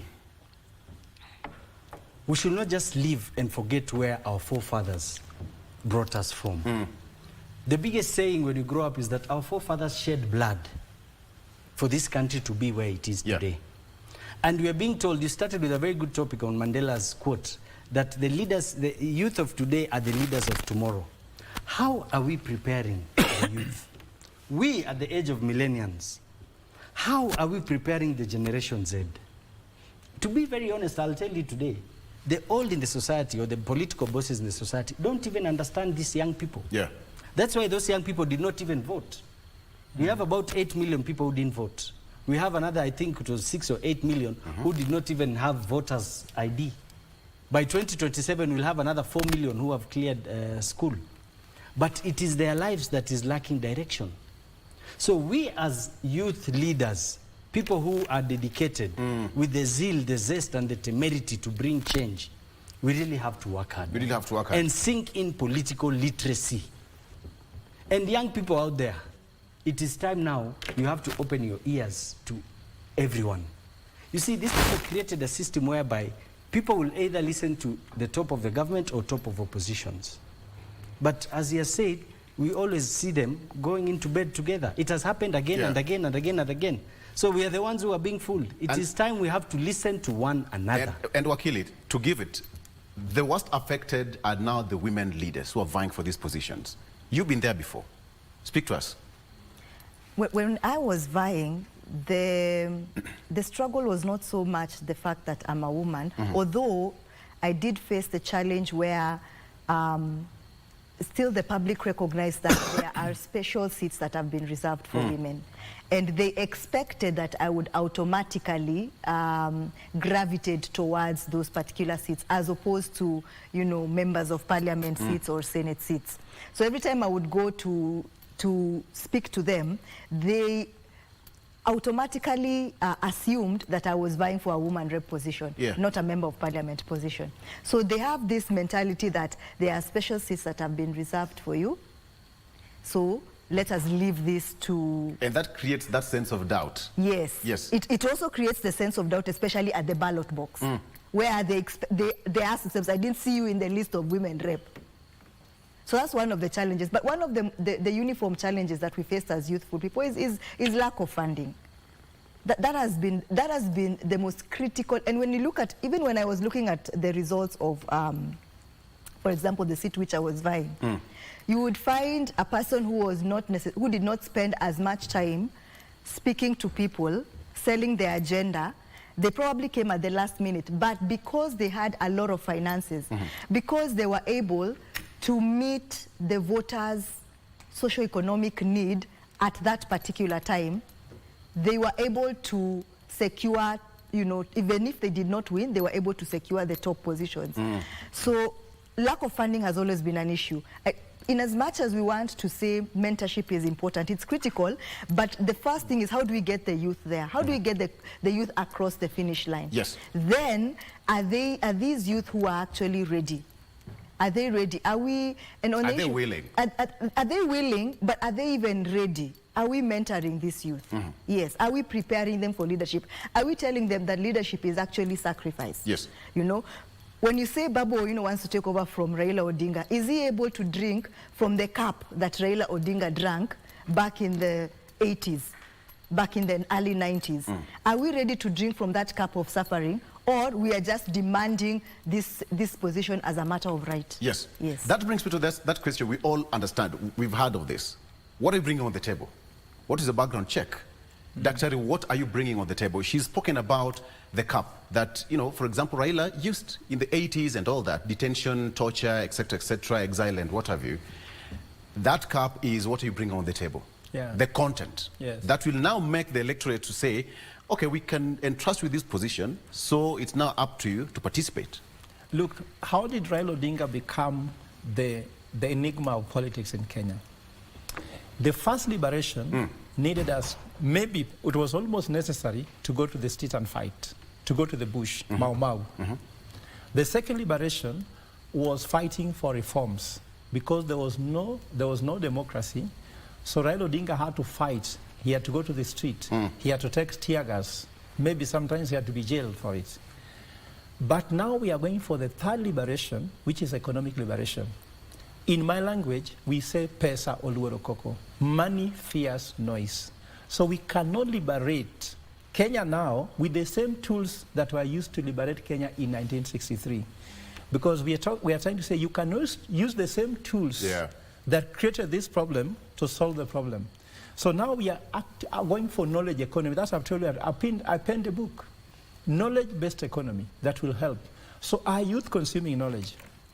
And allow me to say the following about you. There's three things. One, youth need to have a project, which we are now doing at Linda Jamii project. We are trying to look for funding, Youth for Youth Vote project, whereby the youth will go to register and keep that youth vote to give to a fellow youth. That will reduce the issue of looking for money. If the youth knows they need to put some of their own there and not allow the rich politicians to buy them off from voting for a fellow youth, if they can make that sacrifice, then I know they are ready and they are willing. It's easier said than done. Now, I'm saying they have to make that sacrifice. It's easier said than done. If they don't make the sacrifice, there's what you call focused poverty. What's focused poverty? My father did not live a lavish life, but put money on my school fees, and I became a professor. That is focused poverty. If they want to eat their school fees now and eat their fare now, then expect to be in leadership. It cannot happen. They have to sacrifice it. The second thing is that we would like to ask for reforms. We should digitize election, because young people feel difficult to queue from 6 a.m. where they'll vote at 3 p.m.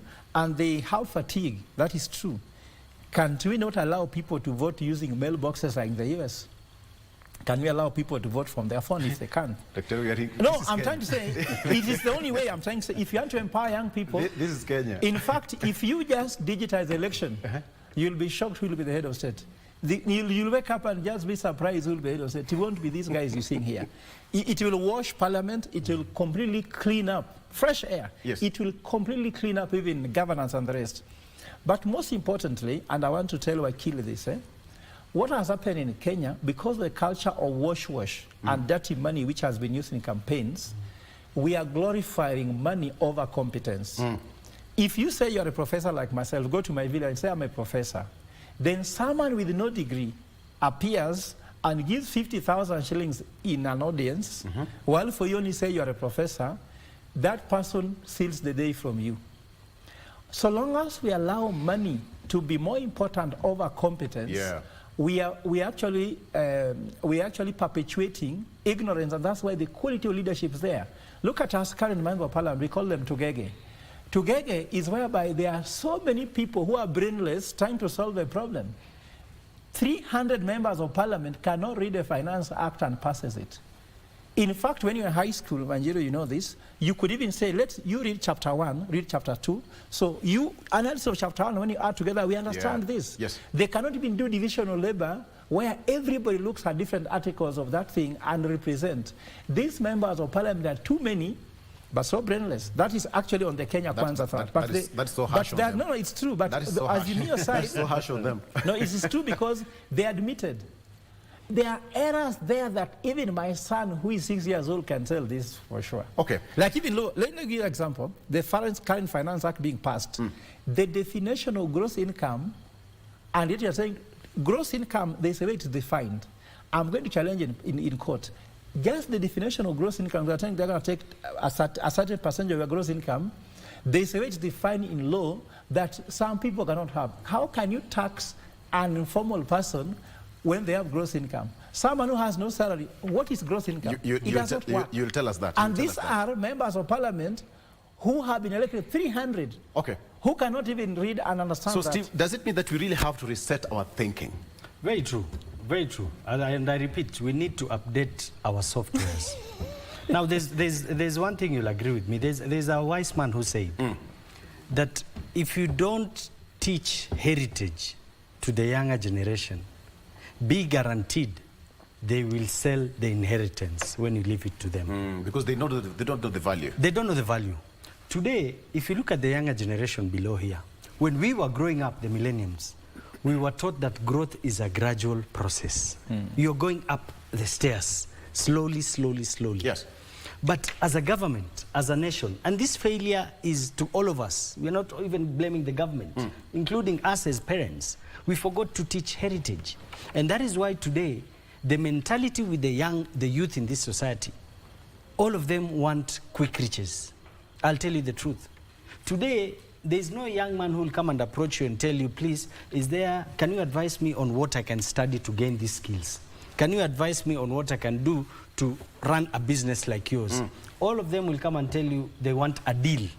So we're living in a country of a deal mentality. Why?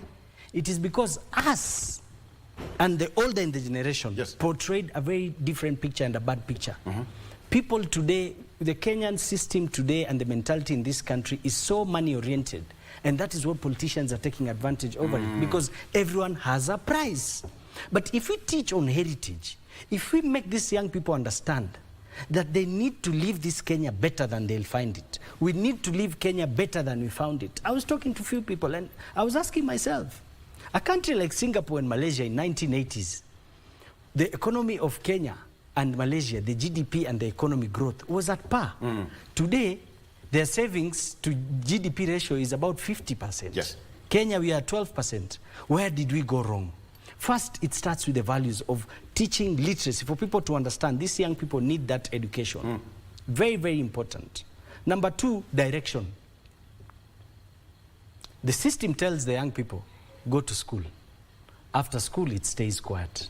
And that is why today there's been topic all over the week.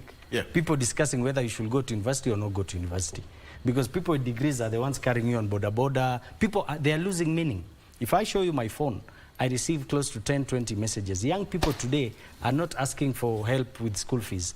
They're asking for money to buy a bike. They call it senke, a motorbike. So for us, we call it peng. Yeah, and I spoke to one young man. So these guys are asking for peng. Yes. And I spoke to a young man, and he gave me arithmetics. He told me, Steve, you know, every day I can save 1,000 shillings. In a month, that's 30,000. In a year, we are talking about 300,000 plus. Yeah. So in a year, I can be able to buy 2 other bikes. And if I have 2 bikes, I'll be saving 1 million. He made sense to me. But it is because also of the poor leadership of this country. Why am I saying that? Today, we live in a society where the government and the system has taught us that any job is any job. You're telling us that the best jobs is to be a boda rider and to skuma a wheelbarrow, that kazi ni kazi. So our young people are losing hope. Okay.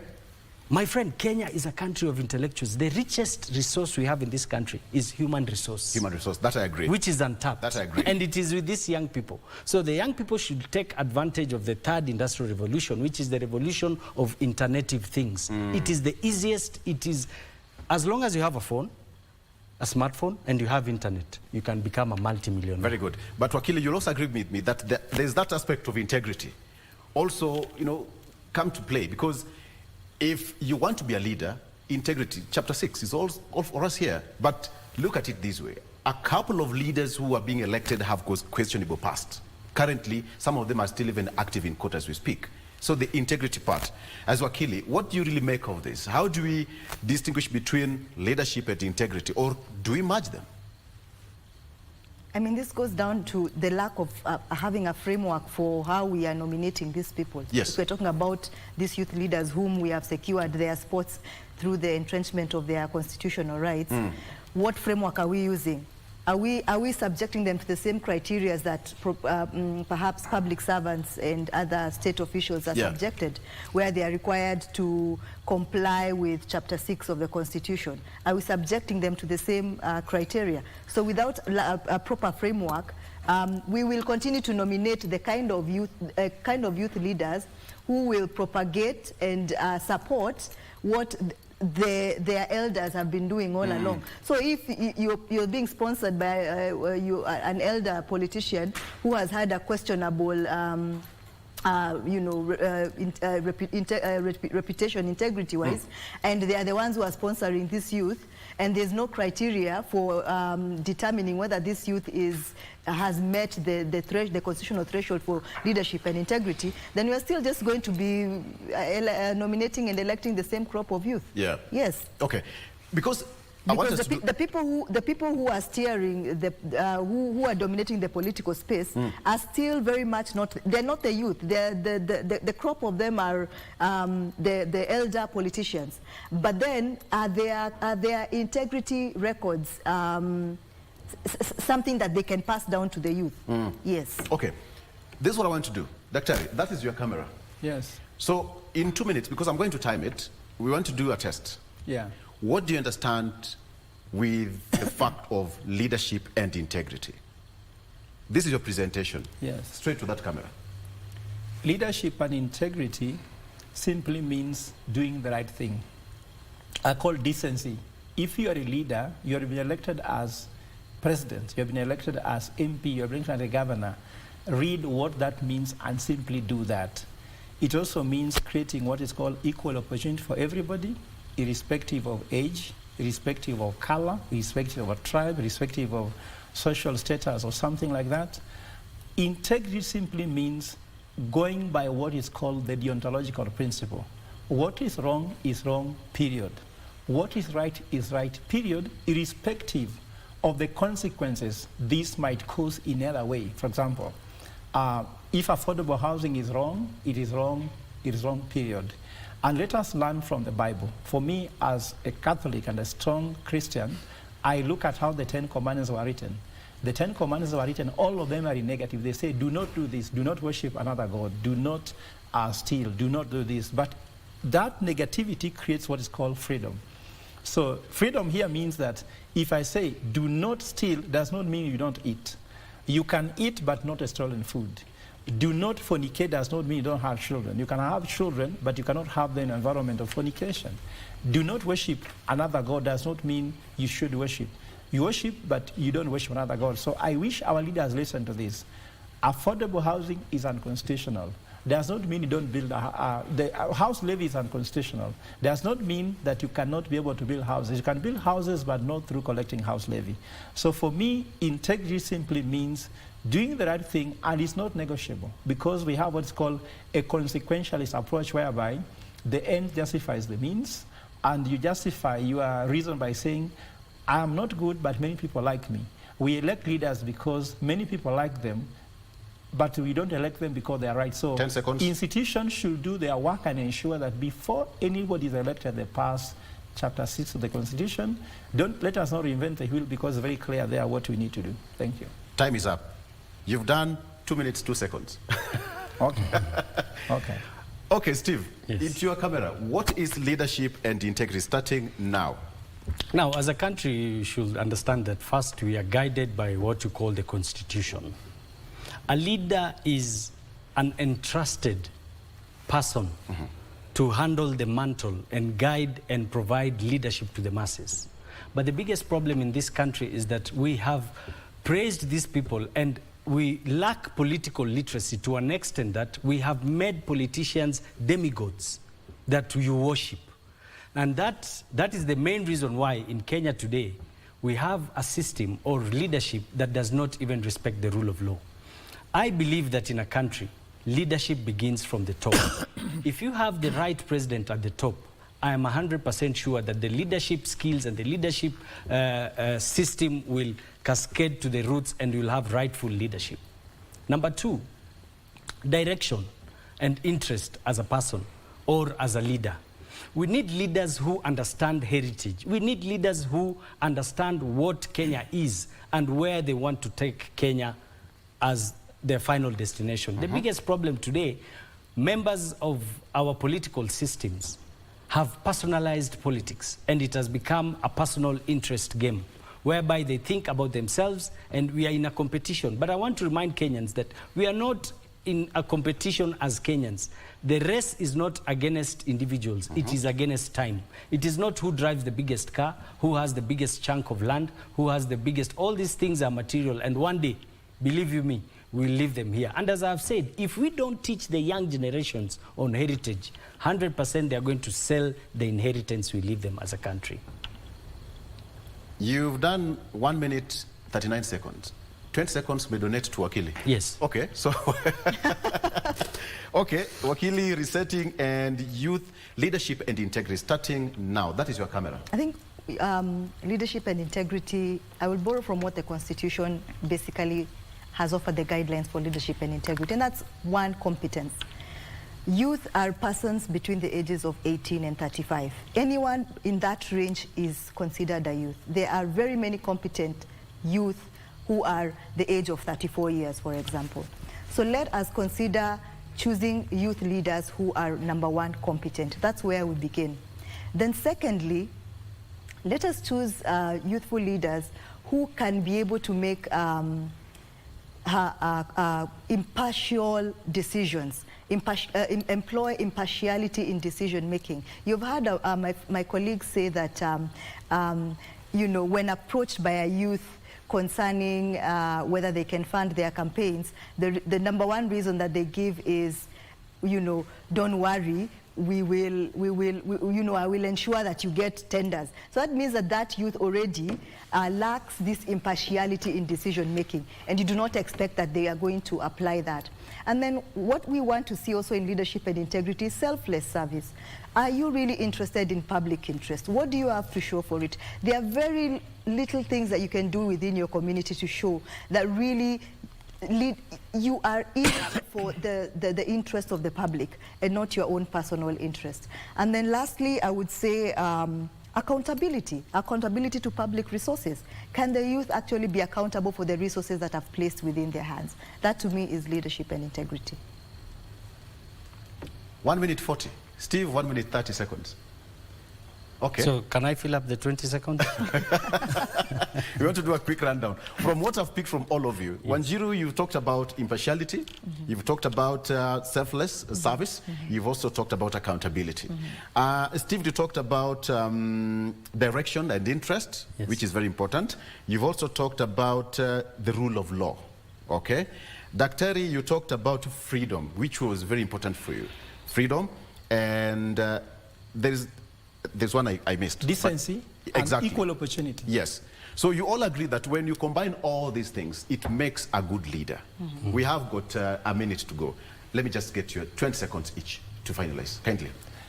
According to me, when you talk about the leadership of this country, leadership is about followership.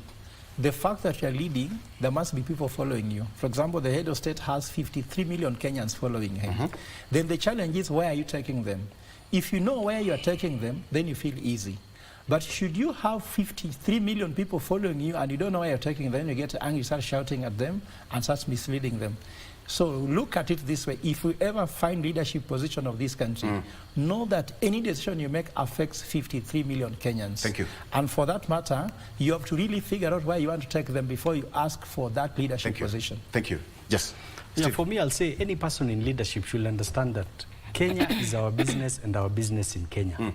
So anything a leader does, he should ensure that, number one, there is love entrenched in his principles for the country. And that goes back to heritage. Whatever you do, picture yourself it being done to you, and you'll do the right thing. Asante sana. And, lady, finally. I think to wind up, I'll say, I'll echo my colleagues' sentiments. We are in the third liberation era, and I think that that's the digital era. And I have noticed that the youth are really leveraging on the fact that this is a space that they have dominated. Yes. And they are using it to actually bargain for leadership positions. And so I would encourage the youth to actually embrace this particular space and continue dominating it as a bargaining chip for them when they are seeking these positions. Thank you so much. Youth leadership and political participation. That was a very interesting debate there. I believe that the leaders who are angling for these positions, you've gotten from the best brains today I had on set. Wanjiru Madai, advocate of the High Court, thank you so much for coming. Steve Mbogo, who is also a politician, but you'll tell us why you did not run for a political seat last time. I didn't find purpose. All right. And Daktari, asante sana for coming. Thank you so much. And my name is Vitulo. Thank you for watching. GMK continues after this. Good morning. Bye-bye.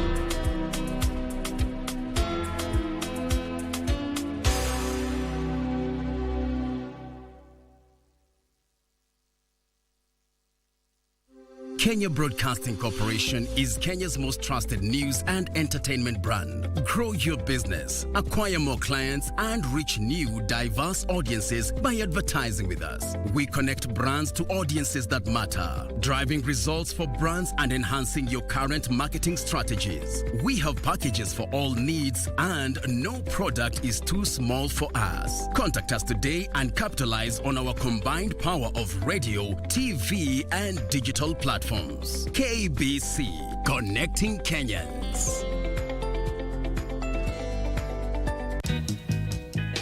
Why did I place you in that space? I just have some information that I thought it was wise to let you know. Oh. We need to diversify and get into other sectors. What is this idea you're thinking about? I don't have to explain how I got to know about the drug. You think I'm the best person to convince Mama Paul, right? This opportunity needs a lot of money. Do you want an investor or not? It's a big decision. Are we okay? In terms of what exactly? Wait, Olimocha. What do you want?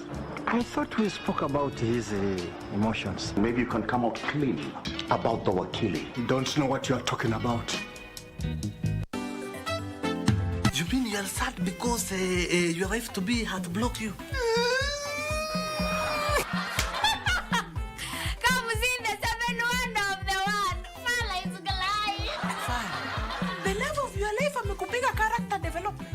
Kamene, I pray for the day you will relocate to the city. She'll definitely go to the School of Character Development. Apenda spende. Aya, mwanaume unaonekana tunalia mbele ya wanawake. Tunakufunga kwa muti. Tunakuweka viboko mpaka choi wake asubuhi. If you think your girlfriend has heartbroken you, then haujawahi penda pesa alafu pesa ikakataa kukupenda back, my brother. What are you even speaking about now?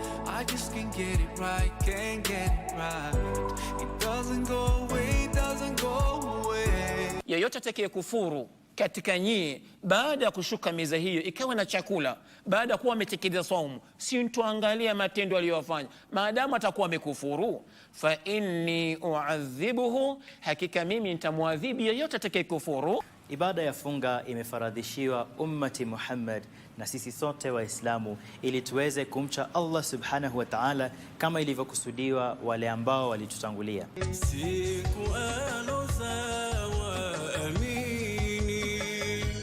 Je, ni nani angeweza kutuinua kutuweka juu?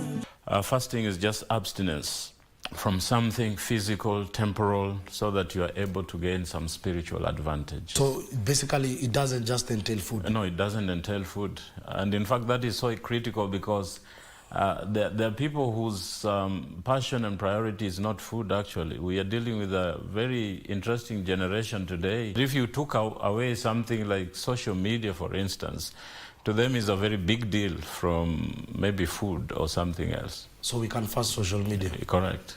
Yes, and a lot of our religious background is that we have been presented this God that is a messenger of errands. I mean, God is an ATM. If you want something, you pop in your card and you get cash. If you want to send him to errands, there is very little correct fasting that is happening in the church today, I dare say.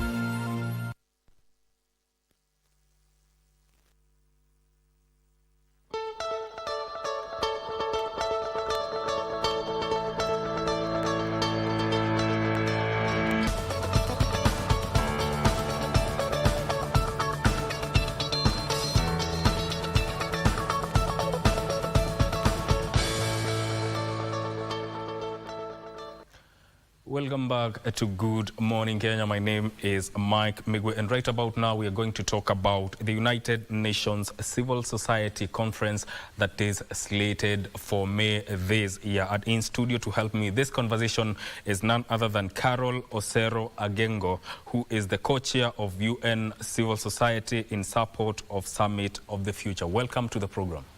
Thank you, Mike. How are you doing? I'm very well, thank you. When we talk about civil society, why do you think they are sidelined in the process, intergovernmental processes?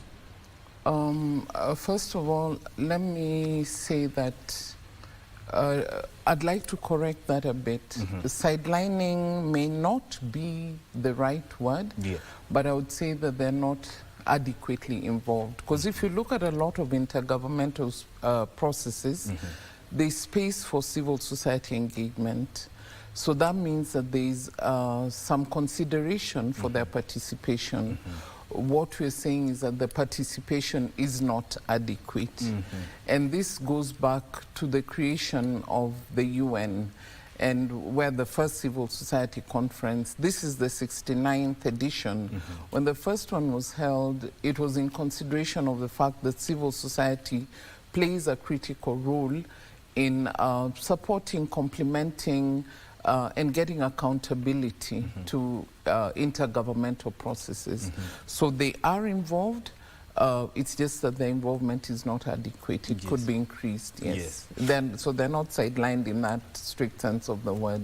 Talk more about the critical role that the civil society plays in all this process of now the intergovernmental process. The critical role that the civil society plays. Civil society, first of all, if we are to define civil society, it is everything that is not governmental. So you have NGOs, you have academia, you have philanthropy, foundations, think tanks, research organizations. So civil society comes in many forms. So even just from the definition, you can see the different roles that they do play. And this is to complement government efforts. And complementing comes in two ways. Supporting, adding on to what government is doing, filling in the gaps that exist where government is not able to cover, but also holding government accountable. That is also support. So holding government accountable, questioning processes that are not going the way that they should, ensuring that government or pushing towards government accountability for the commitments that it has made to the citizens. Because at the end of the day, who does civil society represent? It is the ordinary citizen. Who does the government represent? It is the ordinary citizen. So we have a common beneficiary. So government and civil society work towards a common beneficiary, but using different formats and different processes. Now, let's talk about the conference that is upcoming. What are the objectives, and what do you see as the outcome of all this? Because this set as a precursor for the Summit of the Future? Yes.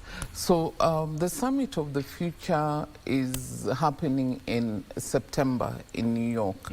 And it seeks to demonstrate international cooperation to tackle the current challenges, while also preempting some of the future challenges, but also accelerating efforts to meet the commitments that governments have made in the past and respond to existing challenges, as well as, like I said, preempting future challenges. And at the summit, it is hoped that the Pact for the Future that is currently under negotiation will be adopted, and annexed to it will be the Global Digital Compact and the Declaration on Future Generations.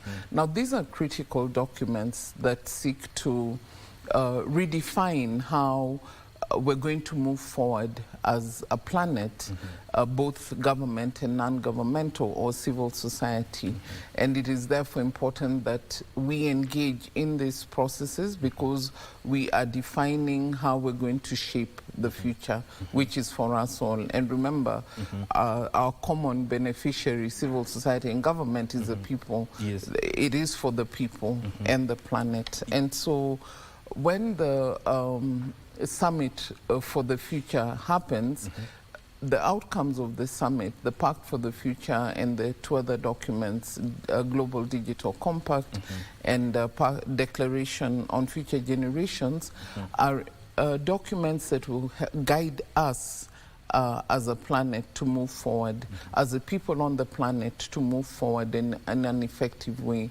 One of the principles that underlies this is multilateralism. And as a result, therefore, there are certain processes that will lead up to the summit. The UN Civil Society Conference that will happen in May is in support of the summit of the future.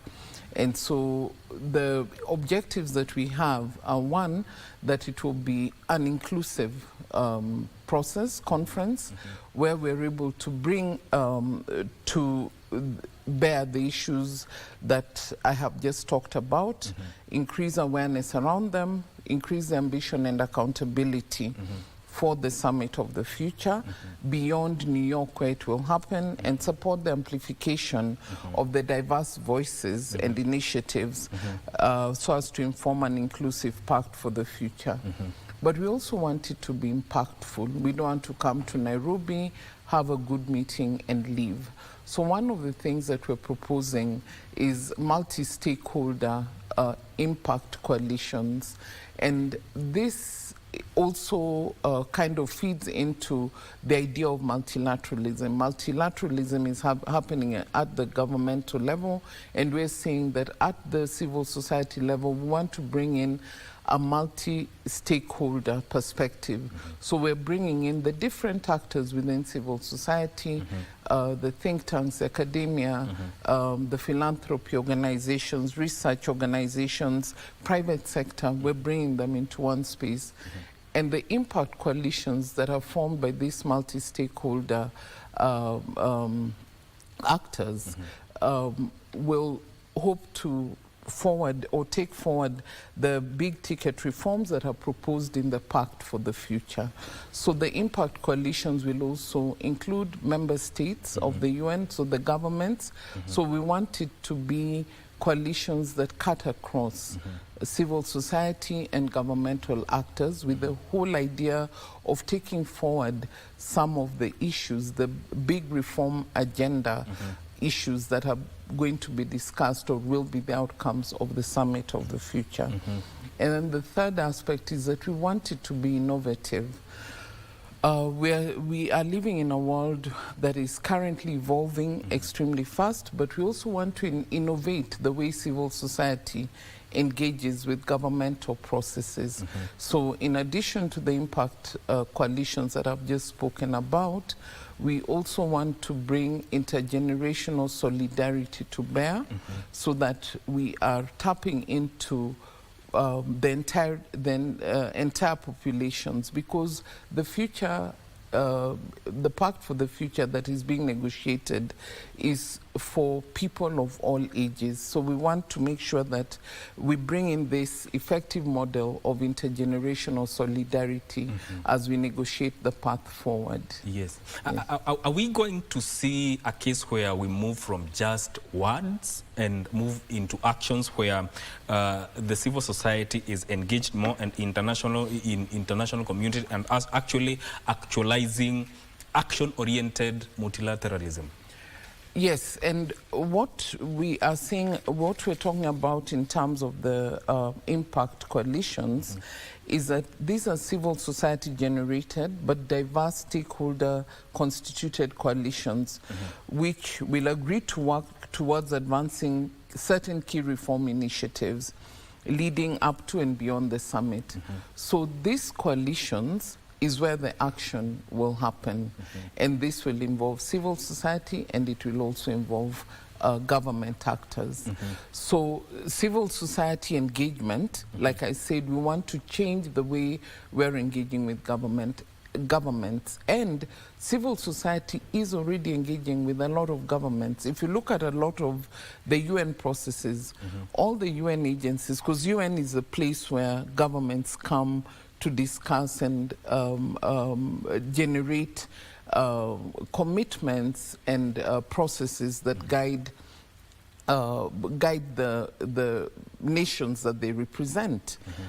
If you look at all these processes, they're civil society actors, whether it's with the ECOSOC, the Economic Social Council, whether it's with the Department for Global Communications, whether it's with UNEP, they all have civil society actors, UN Habitat, UNESCO, name it, UNODC, they all have civil society actors. So the place for civil society, that is already been determined. That was determined a while back. We just want to make sure that we now take the pride of place with these spaces that have already been created and take it a level higher through multi-stakeholder engagement with government actors and other actors in civil society, including the private sector. Yes.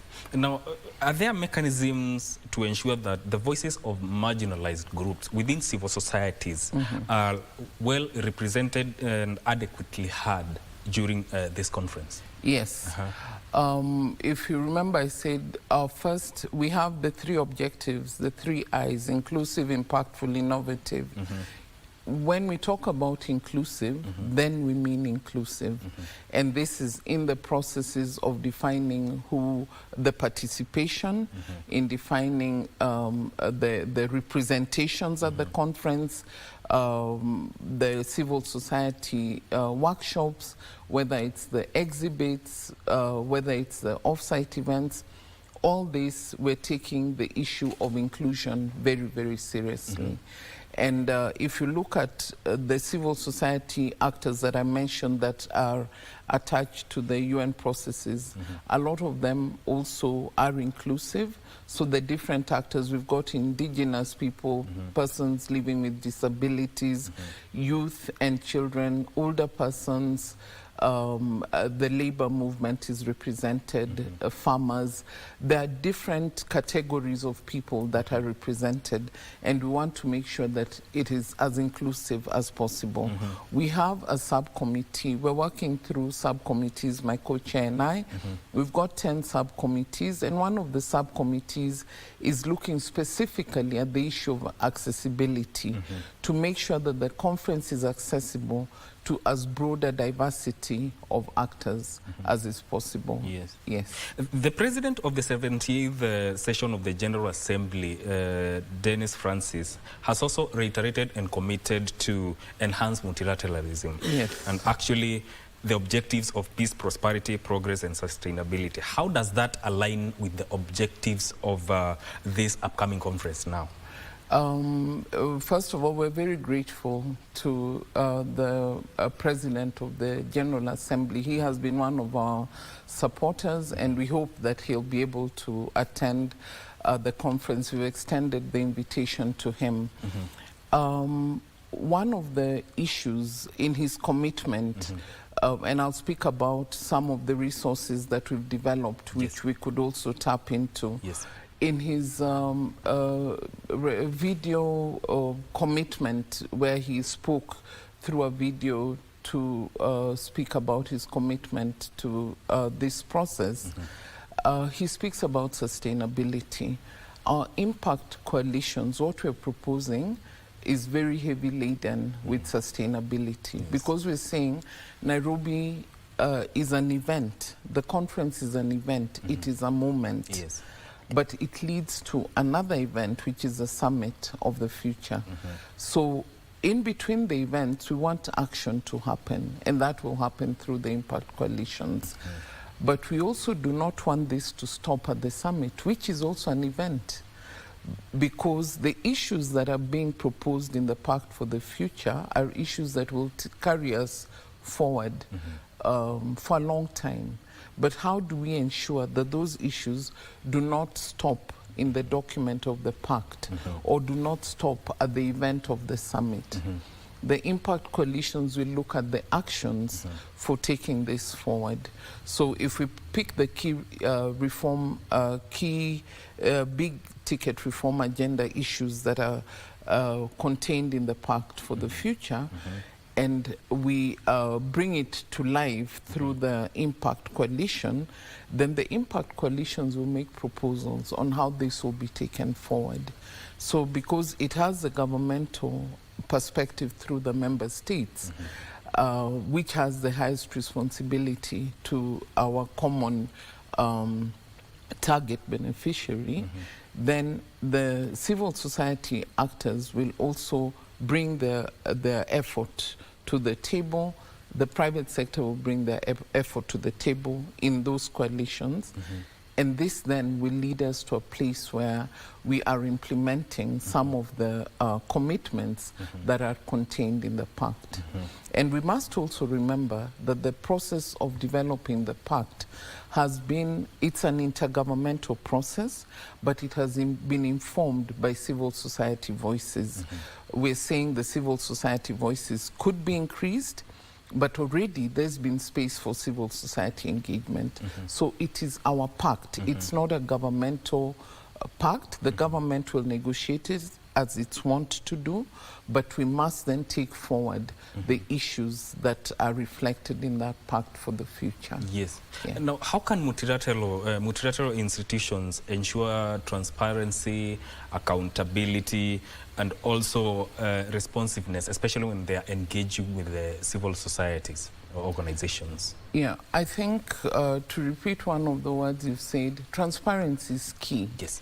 And transparency can happen when everybody around the table is aware, to the extent there's certain limitations to what information will be available to which constituency. Yes. However, if there is goodwill to collaborate, whether it's at the civil society level or whether it's through this multi-stakeholder process, then you will find that there's transparency that then drives those processes. In the same way, the multilateral approaches must bear in mind the interests of the people, because on the planet, the people, we cannot get prosperity if the planet is not, the integrity of the planet is not secure. So we must look at the environmental integrity issues, but we cannot also have prosperity if the integrity of the people is not secure. And integrity then must look at the issues of their rights. It must also look at the issues of access to the self-actualization, and it must look at the issues of accountability within governments, because even if you have rights, we've got so many international regional treaties, national laws, but if the implementation of the same is hampered by the lack of accountability by the duty bearers, then those will remain as good documents on paper. And so we do not want the Pact for the Future to be a good document on paper. We want it to translate to actual benefit for the members of civil society as rightful, as right holders to the prosperity that is aspired for in the summit and all the documents leading up to it. Yes. Now, how can government, multilateral institutions, donor support help the efforts of the CSOs in their efforts in capacity building, especially when it comes to things like advocacy skills, technical expertise, and organizational capacity? Yeah, how can governments help in these capacity building efforts for civil society organizations? I think the collaboration with government, and I'll keep saying this, collaboration with government is key. Because many times when governments put in place mechanisms, and I'll speak to something that my organization Helping International does, where we collaborate with, in Kenya, for example, we collaborate with the Ministry of Labor and Social Protection. So we work around the issues of social protection. You must have heard of the Inua Jamii program. So we collaborate with the ministry in that. The ministry must then put him, as the ministry puts its programs in process, then they must also look at other civil society actors that are working around similar issues so that they join their efforts. In that way, then we will increase capacity to respond to the need that is intended. And we have a good collaboration with the ministry, for example. So around the issue of Inua Jamii, when we are using the government processes to identify the people, the beneficiaries, because civil society doesn't have the means to do that, but government has the means. Through the devolved government processes, we can use their structures to the lowest level of the administrative structure to identify the beneficiaries. So that's something that government has the capacity to do. Helpage has the capacity to bring the technical expertise through the work that we have done. So if we put our efforts together with government, then that means the capacity to respond to the Inua Jamii program in an effective way is increased. So those are some of the ways we can increase capacity. I don't think that defining a program and identifying individuals to go for the program is the panacea to this problem. I think we must look at it from a very integrated perspective, such as the example I've given with what we're doing with the Ministry of Labor and Social Protection. Yeah. What would you say is the major challenge that has hindered civil societies from getting the right recognition in terms of participation and efforts and input in intergovernmental processes? There are many challenges that come to mind, but I think one of the ways that, one of the issues that really is problematic is a fragmented way of working, and it is not it's not a civil society problem. It is informed by many other processes, through regulatory processes, how civil society is regulated by various in various countries. It is also informed by the donor frameworks, how money is transferred to civil society. And so the fragmented way of work makes it very difficult to unite the efforts, unite the energy and the voice of civil society to be able to create the impact that it needs to have in, say, intergovernmental processes. So one of the things that the conference seeks to do is to tackle that part of that problem by coming together through these multi-stakeholder coalitions, impact coalitions. Because if you bring your efforts together, it goes without saying that you're going to achieve more. The teamwork makes the dream work. So if you bring the teams together, if we're to use that analogy, if you bring your efforts together, you're going to have a better result. And we're saying that through the multi-stakeholder impact coalitions, let us bring our efforts together. We recognize the different lanes. We recognize that this is the role of the member state. We recognize this is the role of the non-governmental organization. This is the role of the private sector. This is the role of the think tank, the philanthropy organization. But what is our common goal? What brings us together around this issue? So it could be around any of the issues of the five chapters of the 5 chapters of the Pact for the Future.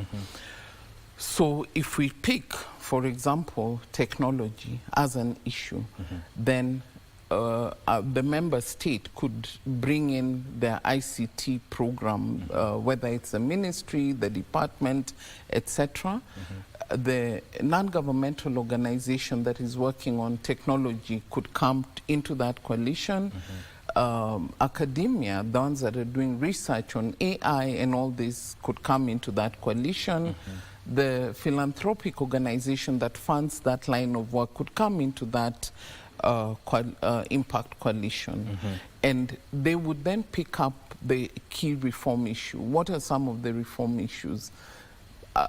If we take at the very, very bottom level, the simple issue of accessibility and information on AI, because we're moving into a very digitalized world.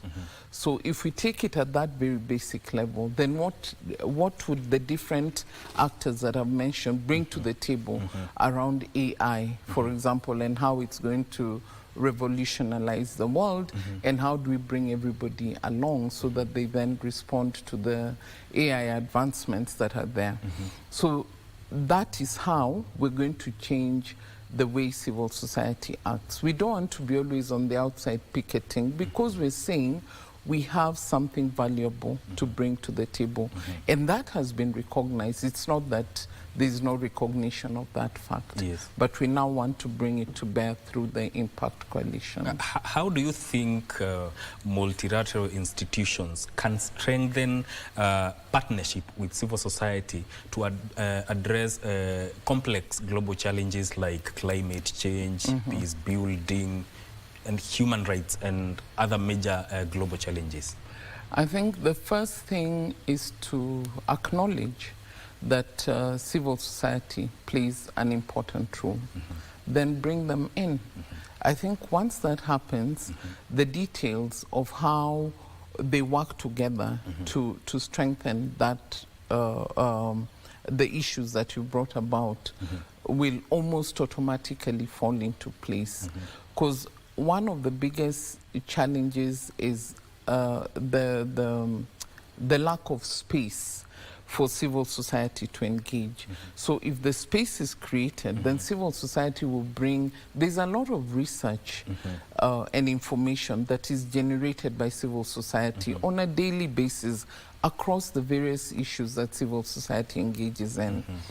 There's a lot of knowledge that is also generated. So how do we bring that knowledge and put it together with the knowledge of the multilateral institutions?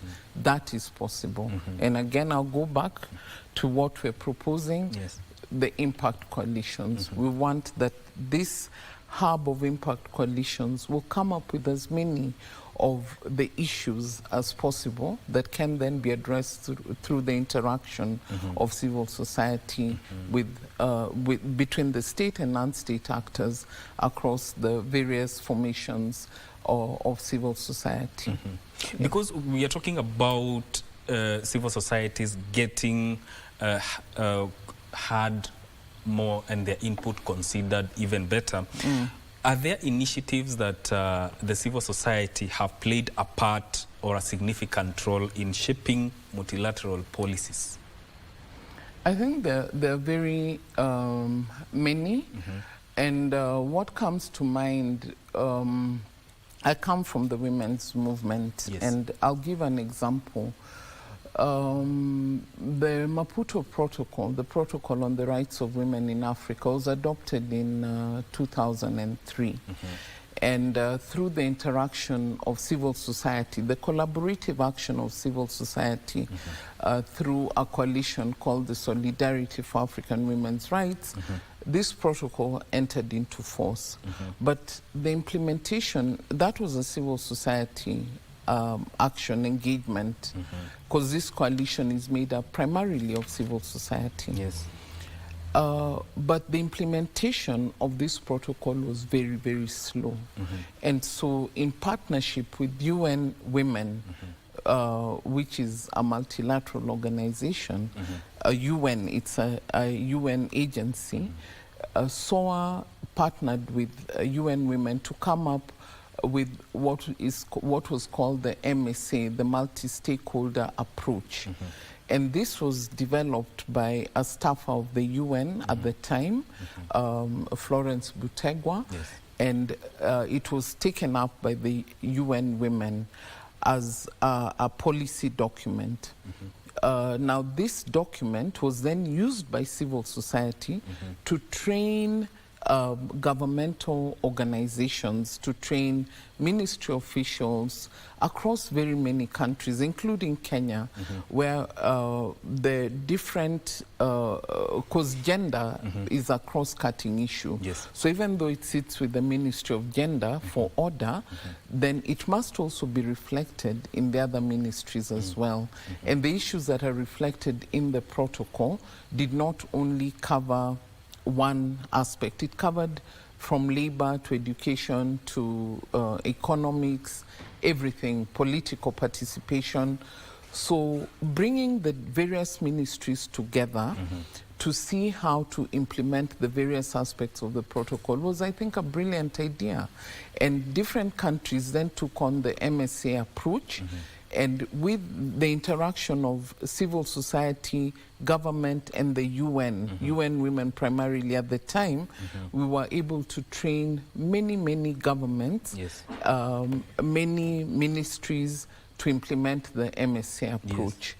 So I think that's just one example, and there are very many others. If you go into the climate change perspective, for example, there are many organizations such as PACJA that are doing amazing work and bringing a lot of information to the fore, which is being used by governments in processes to inform the decisions that they make around climate change.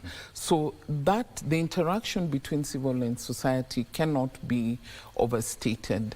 It is something that is real, it is important, and it's already taking place. We just want to now turbocharge it so that it becomes the norm and we're able to implement the aspirations of the summit of the future. Your parting shot. My parting shot is that civil society is critical. And we need to take it for what it is, a critical actor in development processes. The summit of the future is coming. The intergovernmental processes are going on right now to negotiate the pact. My call is to civil society organizations to please engage, not only in Kenya, but across the world. Engage with your government so that your voice is heard and is reflected. As your governments negotiate the pact for the future, your voice is also heard, because the place for civil society is established as important in this process. Thank you so much for coming on to our show. Thank you very Asante much. sana. Carol Osero Agengo speaking to us. Carol is also the co-chair of the UN Civil Conference in support of the Summit of the Future, and we've been talking about the upcoming United Nations Civil Society Conference that is happening in May. My name is Mike Megwe. Don't go too far. Vivian will be right back with more.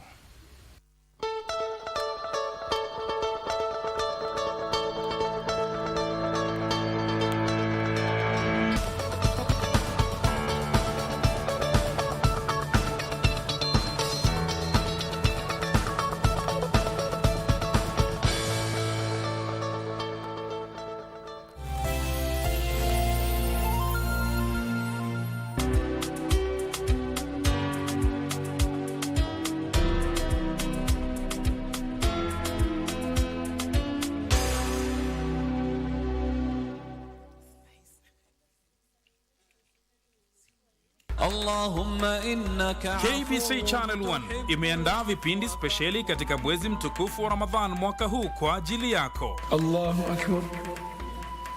Assalamu alaikum wa rahmatullahi wa barakatuh. Kando na ukumbi wa Kiislamu na hutuba ya Ijumaa, kutakuwa na makala yanayoangazia masuala ya funga, mawaidha, whosoever witnesses the month of Ramadan, then he should fast.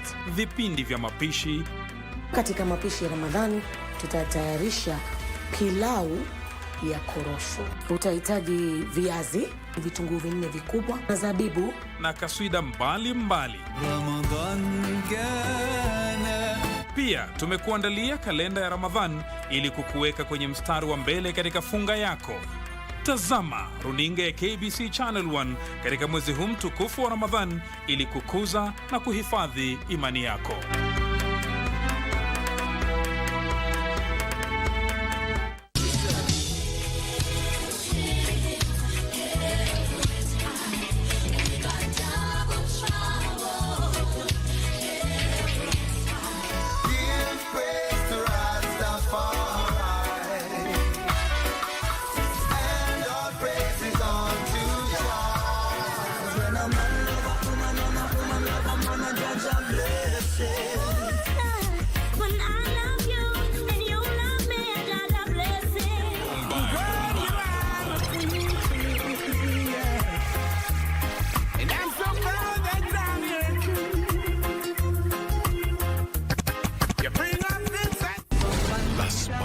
That's the urgent thing you have to tell me right now, Alhure. The thing is, I am not the only one. After Mr. Gaspar Infante.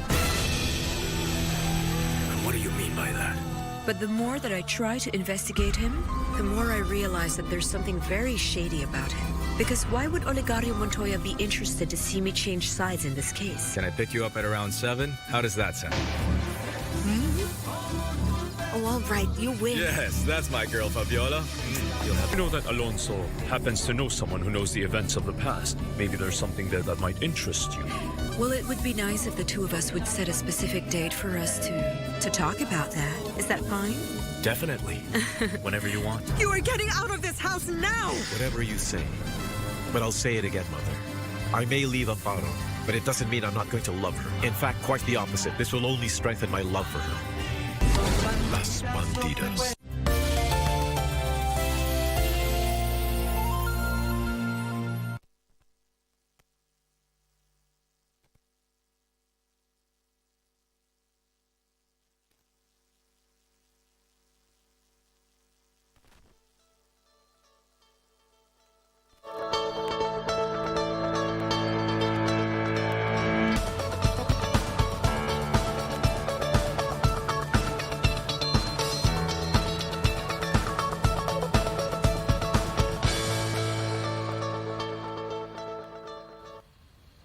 All right, and you are just in time for Women at the Forefront right here on Good Morning Kenya.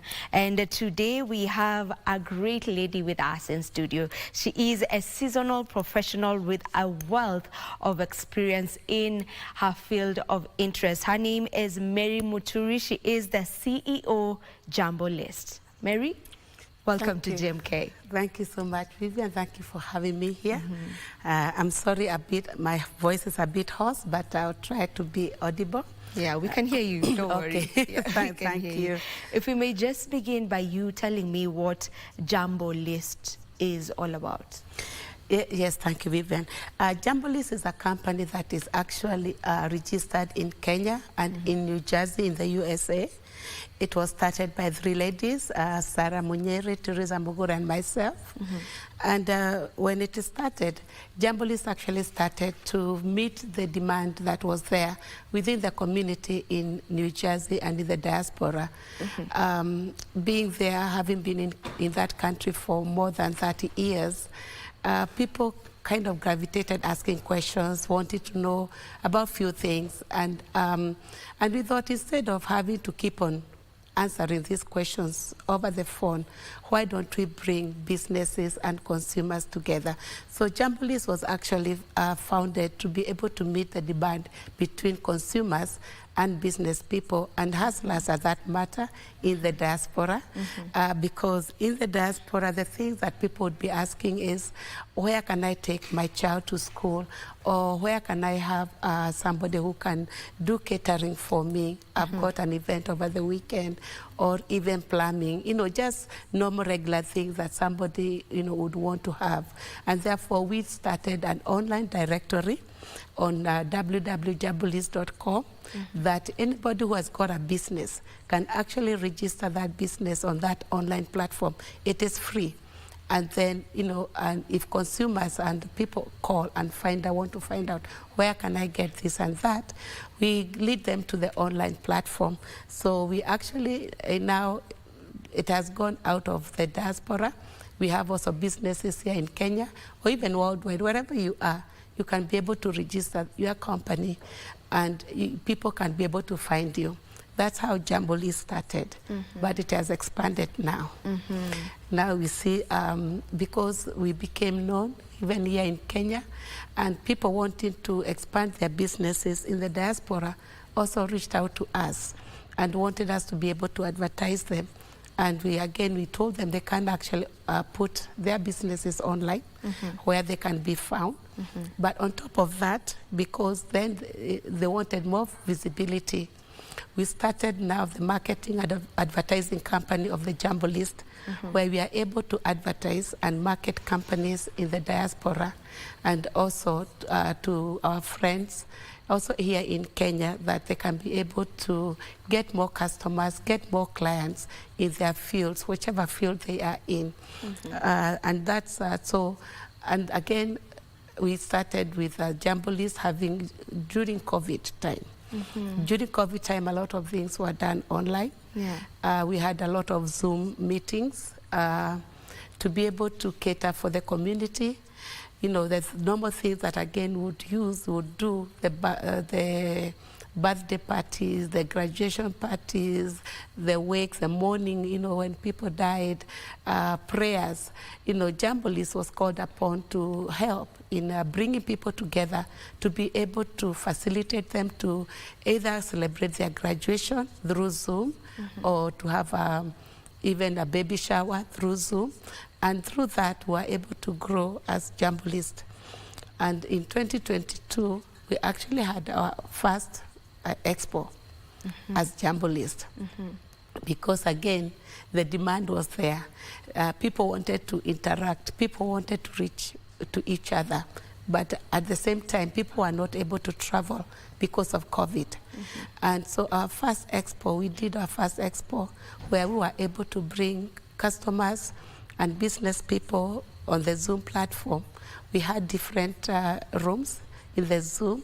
Thank God with the technology and with COVID, it made people think outside the box. People realize that you don't just have to meet in person, but you can be able to meet in platforms, and you can be able to engage on one-on-one on the same Zoom meeting, but in different rooms in the Zoom. So we were able to hold that one, and it was very successful. And then again, there was the demand when things opened up, people could travel. Then there was the demand, can we be able to meet physically to be able to showcase our products? And last year, we had our first physical meeting, expo in New Jersey, and we had the CS for Lands, by then CS Njero. Zachary Njero was our keynote speaker, was our guest, and he was there during our 3-day expo, which was very successful. And we were able to bring land issues closer to the people, because Jumbo List, what it does is it wants to be able to also bridge between the Kenya and the diaspora, between the government and the people, the diaspora people who are not even able to travel, or sometimes they don't have that accessibility to these leaders to be able to ask them questions. So last year we had our expo in May, and this year we are also going to have another expo, again, trying again to bridge that gap between the government and the people in the diaspora, and to see how can we be able to grow as a people. The president has spoken very much about remittances, and we found, you know, from time I was in that country for more than 30 years in the US, and of course, you know, one of the things that the Kenyans do very much is to help their relatives, and therefore we have seen a lot of, you know, people when they go to the diaspora, the first thing they want to do is to make sure that their relatives are able to live better, or if they have got their siblings and they could possibly not have been afforded to go to school, they are able to go to school. So the remittances became very important between the Kenyan community, of course, in Kenya, and the diaspora. But now we want to go a bit higher than just having to send money for school fees, having to send money for food, and being able to help the diaspora people to invest here in Kenya. Because there are very many investments which can be done. But again, we have got very low, people don't know what exactly to do when it comes to Kenya. Some of them have lived in the US before a lot of things ever started. You know, they come here, they haven't even seen the expressway. They haven't seen how Kenya has grown in the infrastructure. They haven't seen how Kenya has done so in such few years. In 10, 20 years, there are people who have not really come back to this country for more than 10 or 20 years. So, and therefore, they do not know exactly what can they be able to find. And Jambo List is trying to fill that role of trying to help the Kenyans in the diaspora to get their footing if they want to invest back home. Yeah, and still on that note, maybe what are the benefits of those who are living in the diaspora, them investing back home? Of course, they have got the advantage that they earn in dollars. And so they are able to use that money, while a Kenyan to be able to get even the 10,000 to be able, or 1 million to be able to invest. Somebody in the diaspora is able to invest faster because at least they are earning in dollars. And then when they do the exchange rate, their money increases. And that is why, you know, we are encouraging, you know, the businesses here to be able to go and showcase what they can be able to offer to the diaspora person. Because the diaspora person, and actually businesses in Kenya, have realized that there is more, they can be able to do more business with the diaspora people, because at least they have got the liquid, they have got the money to be able to invest faster than people in Kenya. And therefore, you know, for us as Jambo List, we are able to reach to our own people because we know them personally. We have lived in the US. We know the challenges and the difficulties.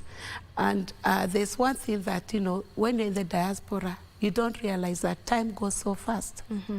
And before you know it, because you are bringing up your family, you know, you are taking children to school and all that, you forget that you have a later years.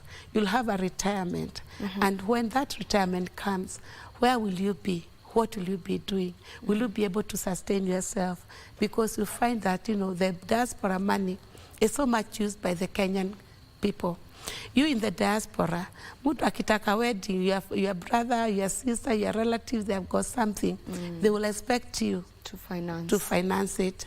Kuna mazishi huku Kenya. Who do they look? They look at the people in the diaspora to finance it. So you find that you don't have money, you know, at the end of the month. You have sent so much money in Kenya, and yet you have also got your own bills. You have got your own life to live in the US. So you don't have really much savings. What we're encouraging our, you know, our diaspora friends and communities is to be able to think about investments, and not just to think that they have to have so much money to be able to invest. They can start slowly. And Jambo List, we are able to facilitate whatever you have, wherever you are. We can be able to advise you what is it that you can be able to invest in. We can give you, can tell you, okay, there is a land which is being sold here. Some places are too expensive, others are too, you know, they are reasonable, you can be able to buy. But yet it is somewhere that in a few years, you'll be able to earn a better living with that, whatever you are able to invest. Of course, there, you know, agriculture is also a big thing that, you know, in the diaspora, we don't think that we can do possibly agriculture. There are people who do honey. They do businesses in honey, and they are able to teach people. And they can be, you can be able to bring the diaspora with their families here. Instead of giving them money to be doing things, why don't you show them how to fish? Why don't you show them where they can be able to go and start something small that can be able to grow? And therefore, they will stop being dependent on you, and you can be able to do your own things also. Yeah. Well, you know, some people assume that the people living abroad, like life is all roses. It's simple. You make money easier, you know, in an easier way and all that. Maybe what are some of the sacrifices and struggles that one goes through in order for them to establish themselves well in a foreign land? With years, it has become very difficult actually to settle in foreign lands. By the time I was going in the US, that was in the 90s, it was much easier because like I can talk much about the US because that's where I lived more. There's what you call a social security number. When I went, by that time you could get a social security number. A social security number would allow you a few things, would allow you to get a driver's license, would allow you to open a bank. But now, with time and things happening, you know, things have gone changing. To get that social security card number, which would allow you to be able to integrate yourself into the country and be able to work, is very difficult. And that's why you find that when you go there initially, you find people, you know, work under the table, or they, you know, use other means which are not legal to be able to work, because that's the only way they can be able to survive. Women are a bit easier to get because at least with women, you can go and get a babysitting job. You can go and start, you know, working in what we call group homes there, to work in the aged people who are old, the aged people. But for men, it's a bit difficult. Of course, they have had to adapt themselves. They are not used to working with old people. They're not used to working with children. But now they have to go and work. So what do? You know, they have to accustom themselves that I have to know how can I keep this person, this patient comfortable, you know, by changing their diapers, by, you know, washing them and all that. But again, the only difference between here and there is there jobs you are likely to get a job that you can at least work, not like here. You can, even if it's not a good, a good job, well paying, but at least you get something. However, it's not well paid jobs. And that's why you always hear that people work for double hours. People work for double shifts because they do, you know, you cannot be able to make it with just one job. You have to work like 2 jobs, 3 jobs. You have to work many hours. They sacrifice a lot. In fact, that's why when they are cheated by their own relatives when they come here, that's why they get so devastated. That's why you find them losing faith with family and friends and the government, because they work so hard to earn this money, and yet people here think that money in America is got easily. It is not. There are many people who go, you know, who don't sleep because they work, you know, the first shift is maybe 8 to 4, then 4 to midnight. By the time they get home, it's already late. They haven't eaten, they have to cook, and then they have to try. When you have got a family, you also have to cook for the family. You have to cater for this. It's very difficult at times to being in the diaspora. It's not as easy as people think. But we thank God that, you know, also things go changing, and I find that with the Rotary that was introduced years back, there are many people who have come with green cards. Of course, there were those who were disappointed because there were some who were managers in the banks here. They had very good jobs. They had a driver, they had a maid, they were, you know, they were not doing anything. But of course, you are cheated that it's better in America, and you come and you cannot get the kind of job that you had here. So, but again, you know, at least with education, you are able to branch off easily. And I find that there are a lot of our people are in the healthcare because that it is in demand and it is well paid, and they are able to integrate themselves there. So all these things, you know, and now we have also got Kenyans who have started their businesses in home health aid, in healthcare, in equipping and giving people jobs, staffing agencies. And those are the kind of people that we are going to be having at our expo, because these are the people that we want people to come and show that we have got this, we can do this. We have got those who are also now even doing solars for houses. We have got companies that we have partnered with who are giving, installing solars in the US, because that is also a big thing with the new energy and green energy. So people are trying to at least supplement. Instead of just using electricity, they can use the solar energy. And we have got companies which are doing that, and they are partnering with us, and they are going to be at the expo in New Jersey. Yeah. All right. Now, as I mentioned, the segment we are on right now is Women at the Forefront, and we just look to inspire maybe a young person who is seated back at home and is looking to probably go up in that career ladder, you know.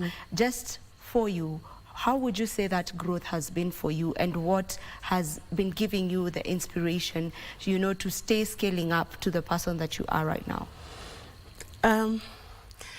What I can say is that, okay, there's the aspect that, you know, God is always there in your life.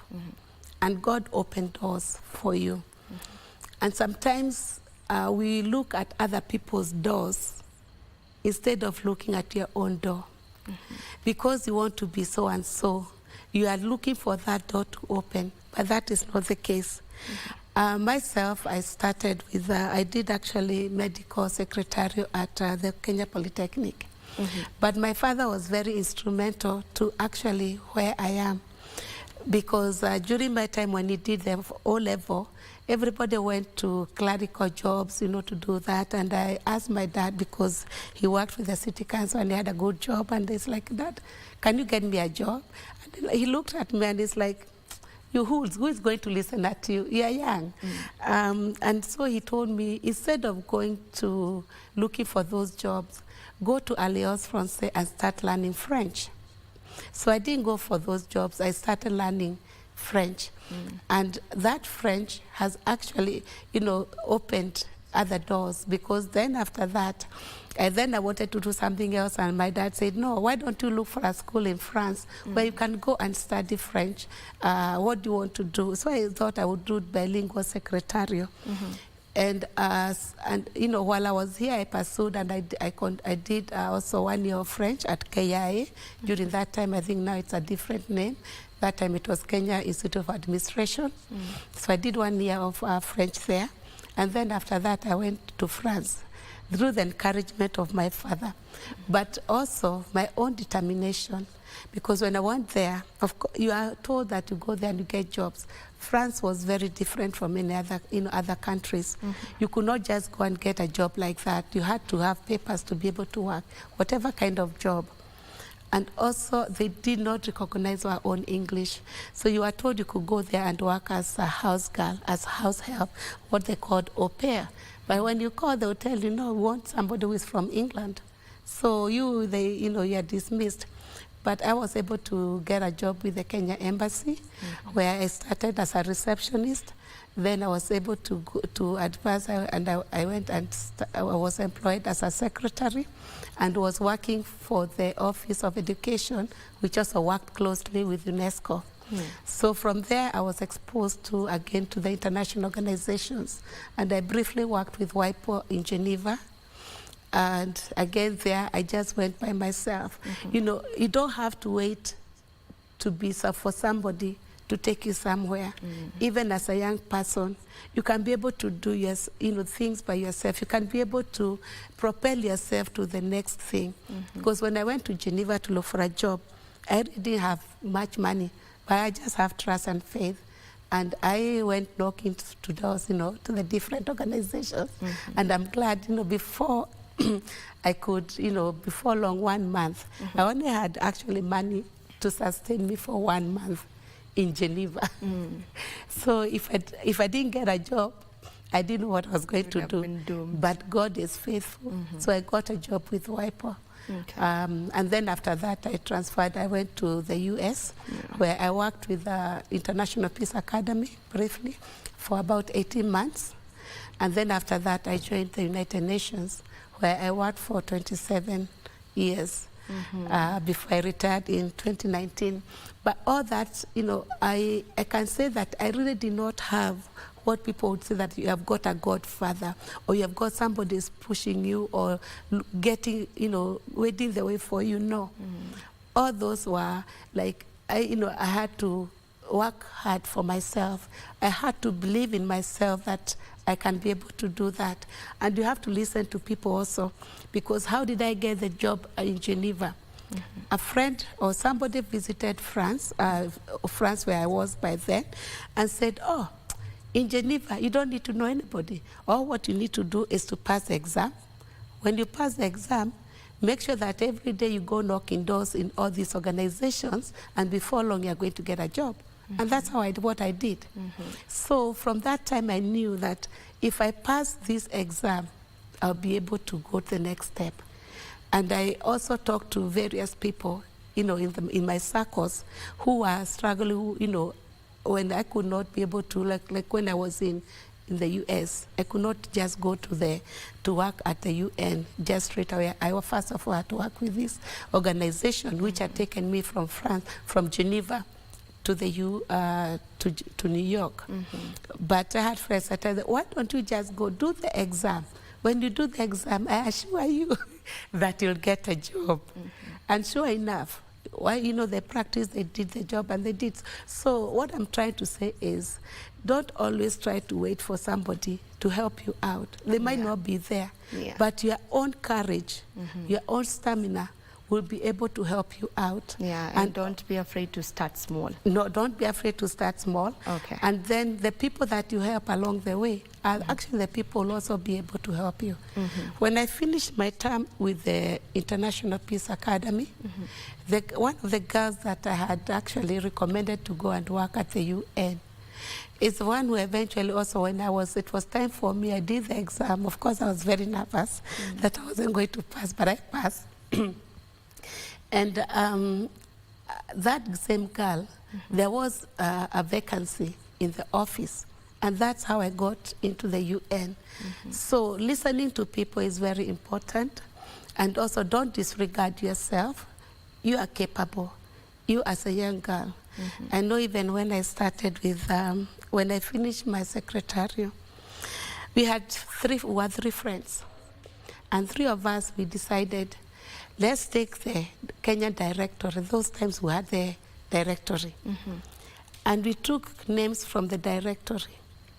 And we told ourselves, you go do 30 applications, I do that, I do that. We compare the organizations that we are going. We are not going to compete. What one was doing legal, two of us were doing medical. And we just wrote letters. And I finished on Friday. Saturday, I was called for an interview, and I was hired the same day. So it is not really waiting. It is actually knowing that you can be able to do. God has aligned something somehow for all of us. But sometimes it's because we are not, we are not looking for our own purposes, but we are looking through other people's purposes. Okay. As we almost come to a close of this conversation, maybe if you can just very quickly tell us about the expo that is to happen, and maybe what are some of the opportunities that are available for Kenyans? The expo is going to be in May, the last weekend of May 24 and 25. And the CS for Investment, Trade and Industry is the one who is going to be our keynote speaker. He's also going to be our special guest. And the reason why we are bringing the CS for Trade is because we would want her to come and let us know what are the opportunities are there in Kenya that the diaspora people can be able to take advantage of. There are very many, the president speaks about it, the PS for diaspora speaks about it. They said the diaspora people can come and invest, but you always find we are always at a loss. What is it that the diaspora person can be able to come and invest here? And when they're talking about investment, they should also come and tell us how much money do people need to be able to invest in Kenya? Because, you know, okay, there's affordable housing. We are told that we can be able to do the public-private partnership. But again, we need people who can be able to break down these things to the diaspora person. Remember when the diaspora person went there, they didn't have the idea that they were coming back to invest. What they were going to do is to get a better job, to be able to help their families, to be able to live better. But now that they have got the money, they don't know what is it that I can be able to do. Most of them do buy land. Of course, land is okay. Some of them have started building houses. But also the other thing that the diaspora, the PS for diaspora needs to do, has got a lot of work of bringing all these diaspora people together. The diaspora people are there, but we are very scattered. We are not together. And for a long time, the Kenyans who went to the diaspora did not even register themselves with the Kenya embassy. So the Kenya embassy would not know even where to find the Kenyans themselves. But now we have reached a time where we Kenyans in the diaspora need to also be proactive and get yourself registered with the Kenya embassies wherever you are, so that we can, you know, the PS, when they want now to bring people together, they can be able to work. So they are very, you know, we have got land owners and property owners and people who have got properties who have registered to be at the expo. So they'll be there and they'll be showcasing their products. And we would urge all the diaspora people, all roads leads to New Jersey in May during the Memorial Weekend. When we are also going to be having, we want to recognize also Kenyans who have dedicated themselves, who have done well in the diaspora or even here. And we are nominating, and if anybody has got somebody that you can nominate that you'd want to be recognized by Jambolis for the work that they have done, please, the nomination is open. You can nominate yourself, but also please prepare to be there to be able to receive your award. During the dinner, we'll have a dinner on the 25th in New Jersey to be able to recognize those who have been nominated during that time. And also, you know, a lot of people are asking how can they be able to attend the expo.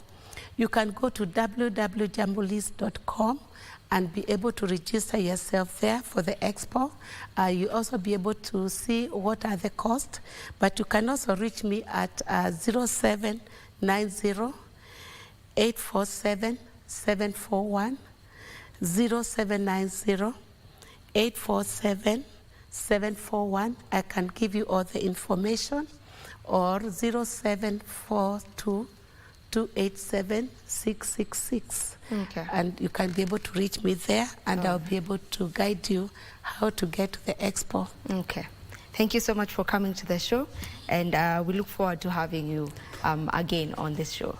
Thank you. All right, this is where we put a cap to today's Good Morning Kenya. On behalf of everyone who has made this show a success, I want to wish you a lovely day. Do enjoy the rest of your viewing.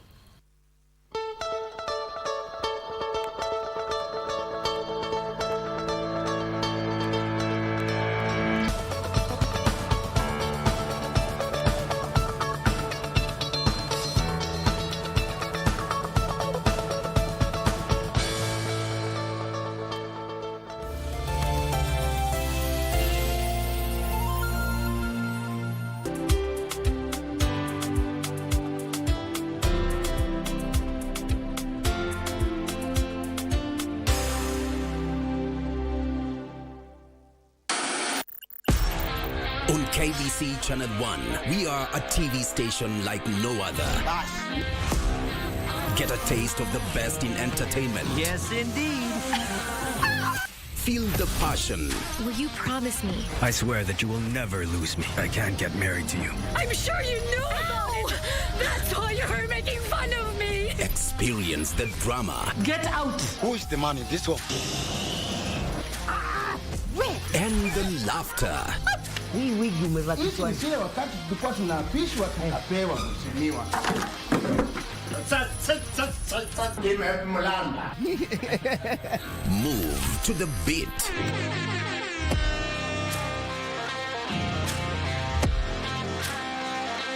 We are live from Broadcasting House. And get informed on the latest happenings. KBC Channel 1. Wow. We are the full package. Oh, yes. And Kenya's watching. Thank you very much for joining us. You mean you're sad because your wife to be had to block you? Come see the 7-1 of the one. Fala is galai. The love of your life amekupiga character development. Kamene, I pray for the day you will relocate to the city. She'll definitely go to the school of character development. Apenda spende. Ayayaya, mwanaume unaonekana tunalia mbele ya wanawake. Tunakufunga kwa muti. Tunakuweka vipoko mpaka choi wake asubuhi. If you think your girlfriend has heartbroken you, then haujawahi penda pesa alafu pesa ikakataa kukupenda back, my brother. What are you even speaking about now? This week on What's in Your Kitchen, we have Chef Patrick who will be making for us chicken breast wrapped in beef bacon, curried rice, seasonal vegetables, and a salad. Karibu sana to the show. Asante sana. Nona, you are blending something. Yeah. Maybe you can start by telling the viewers what you are blending. Yeah, today we are blending garlic and ginger. It's called garlic paste. It have oil. We are now working on our salad. Don't miss out this Saturday on What's in Your Kitchen. Je, ni nani angeweza kutuinua kutuweka juu? Fasting is just abstinence from something physical, temporal, so that you are able to gain some spiritual advantage. So basically, it doesn't just entail food? No, it doesn't entail food. And in fact, that is so critical because there are people whose passion and priority is not food, actually. We are dealing with a very interesting generation today. If you took away something like social media, for instance, to them is a very big deal from maybe food or something else. So we can fast social media? Correct. Yes, and a lot of our religious background is that we have been presented this God that is a messenger of errands. I mean, God is an ATM. If you want something, you pop in your card and you get cash. If you want to send him to errands, there is very little correct fasting that is happening in the church today, I dare say.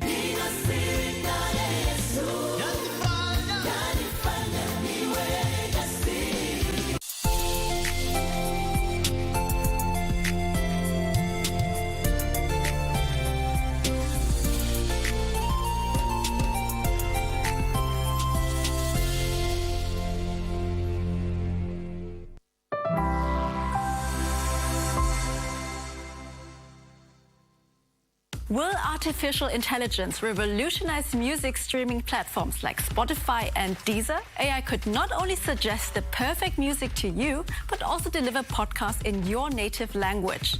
More on that in a moment. Plus,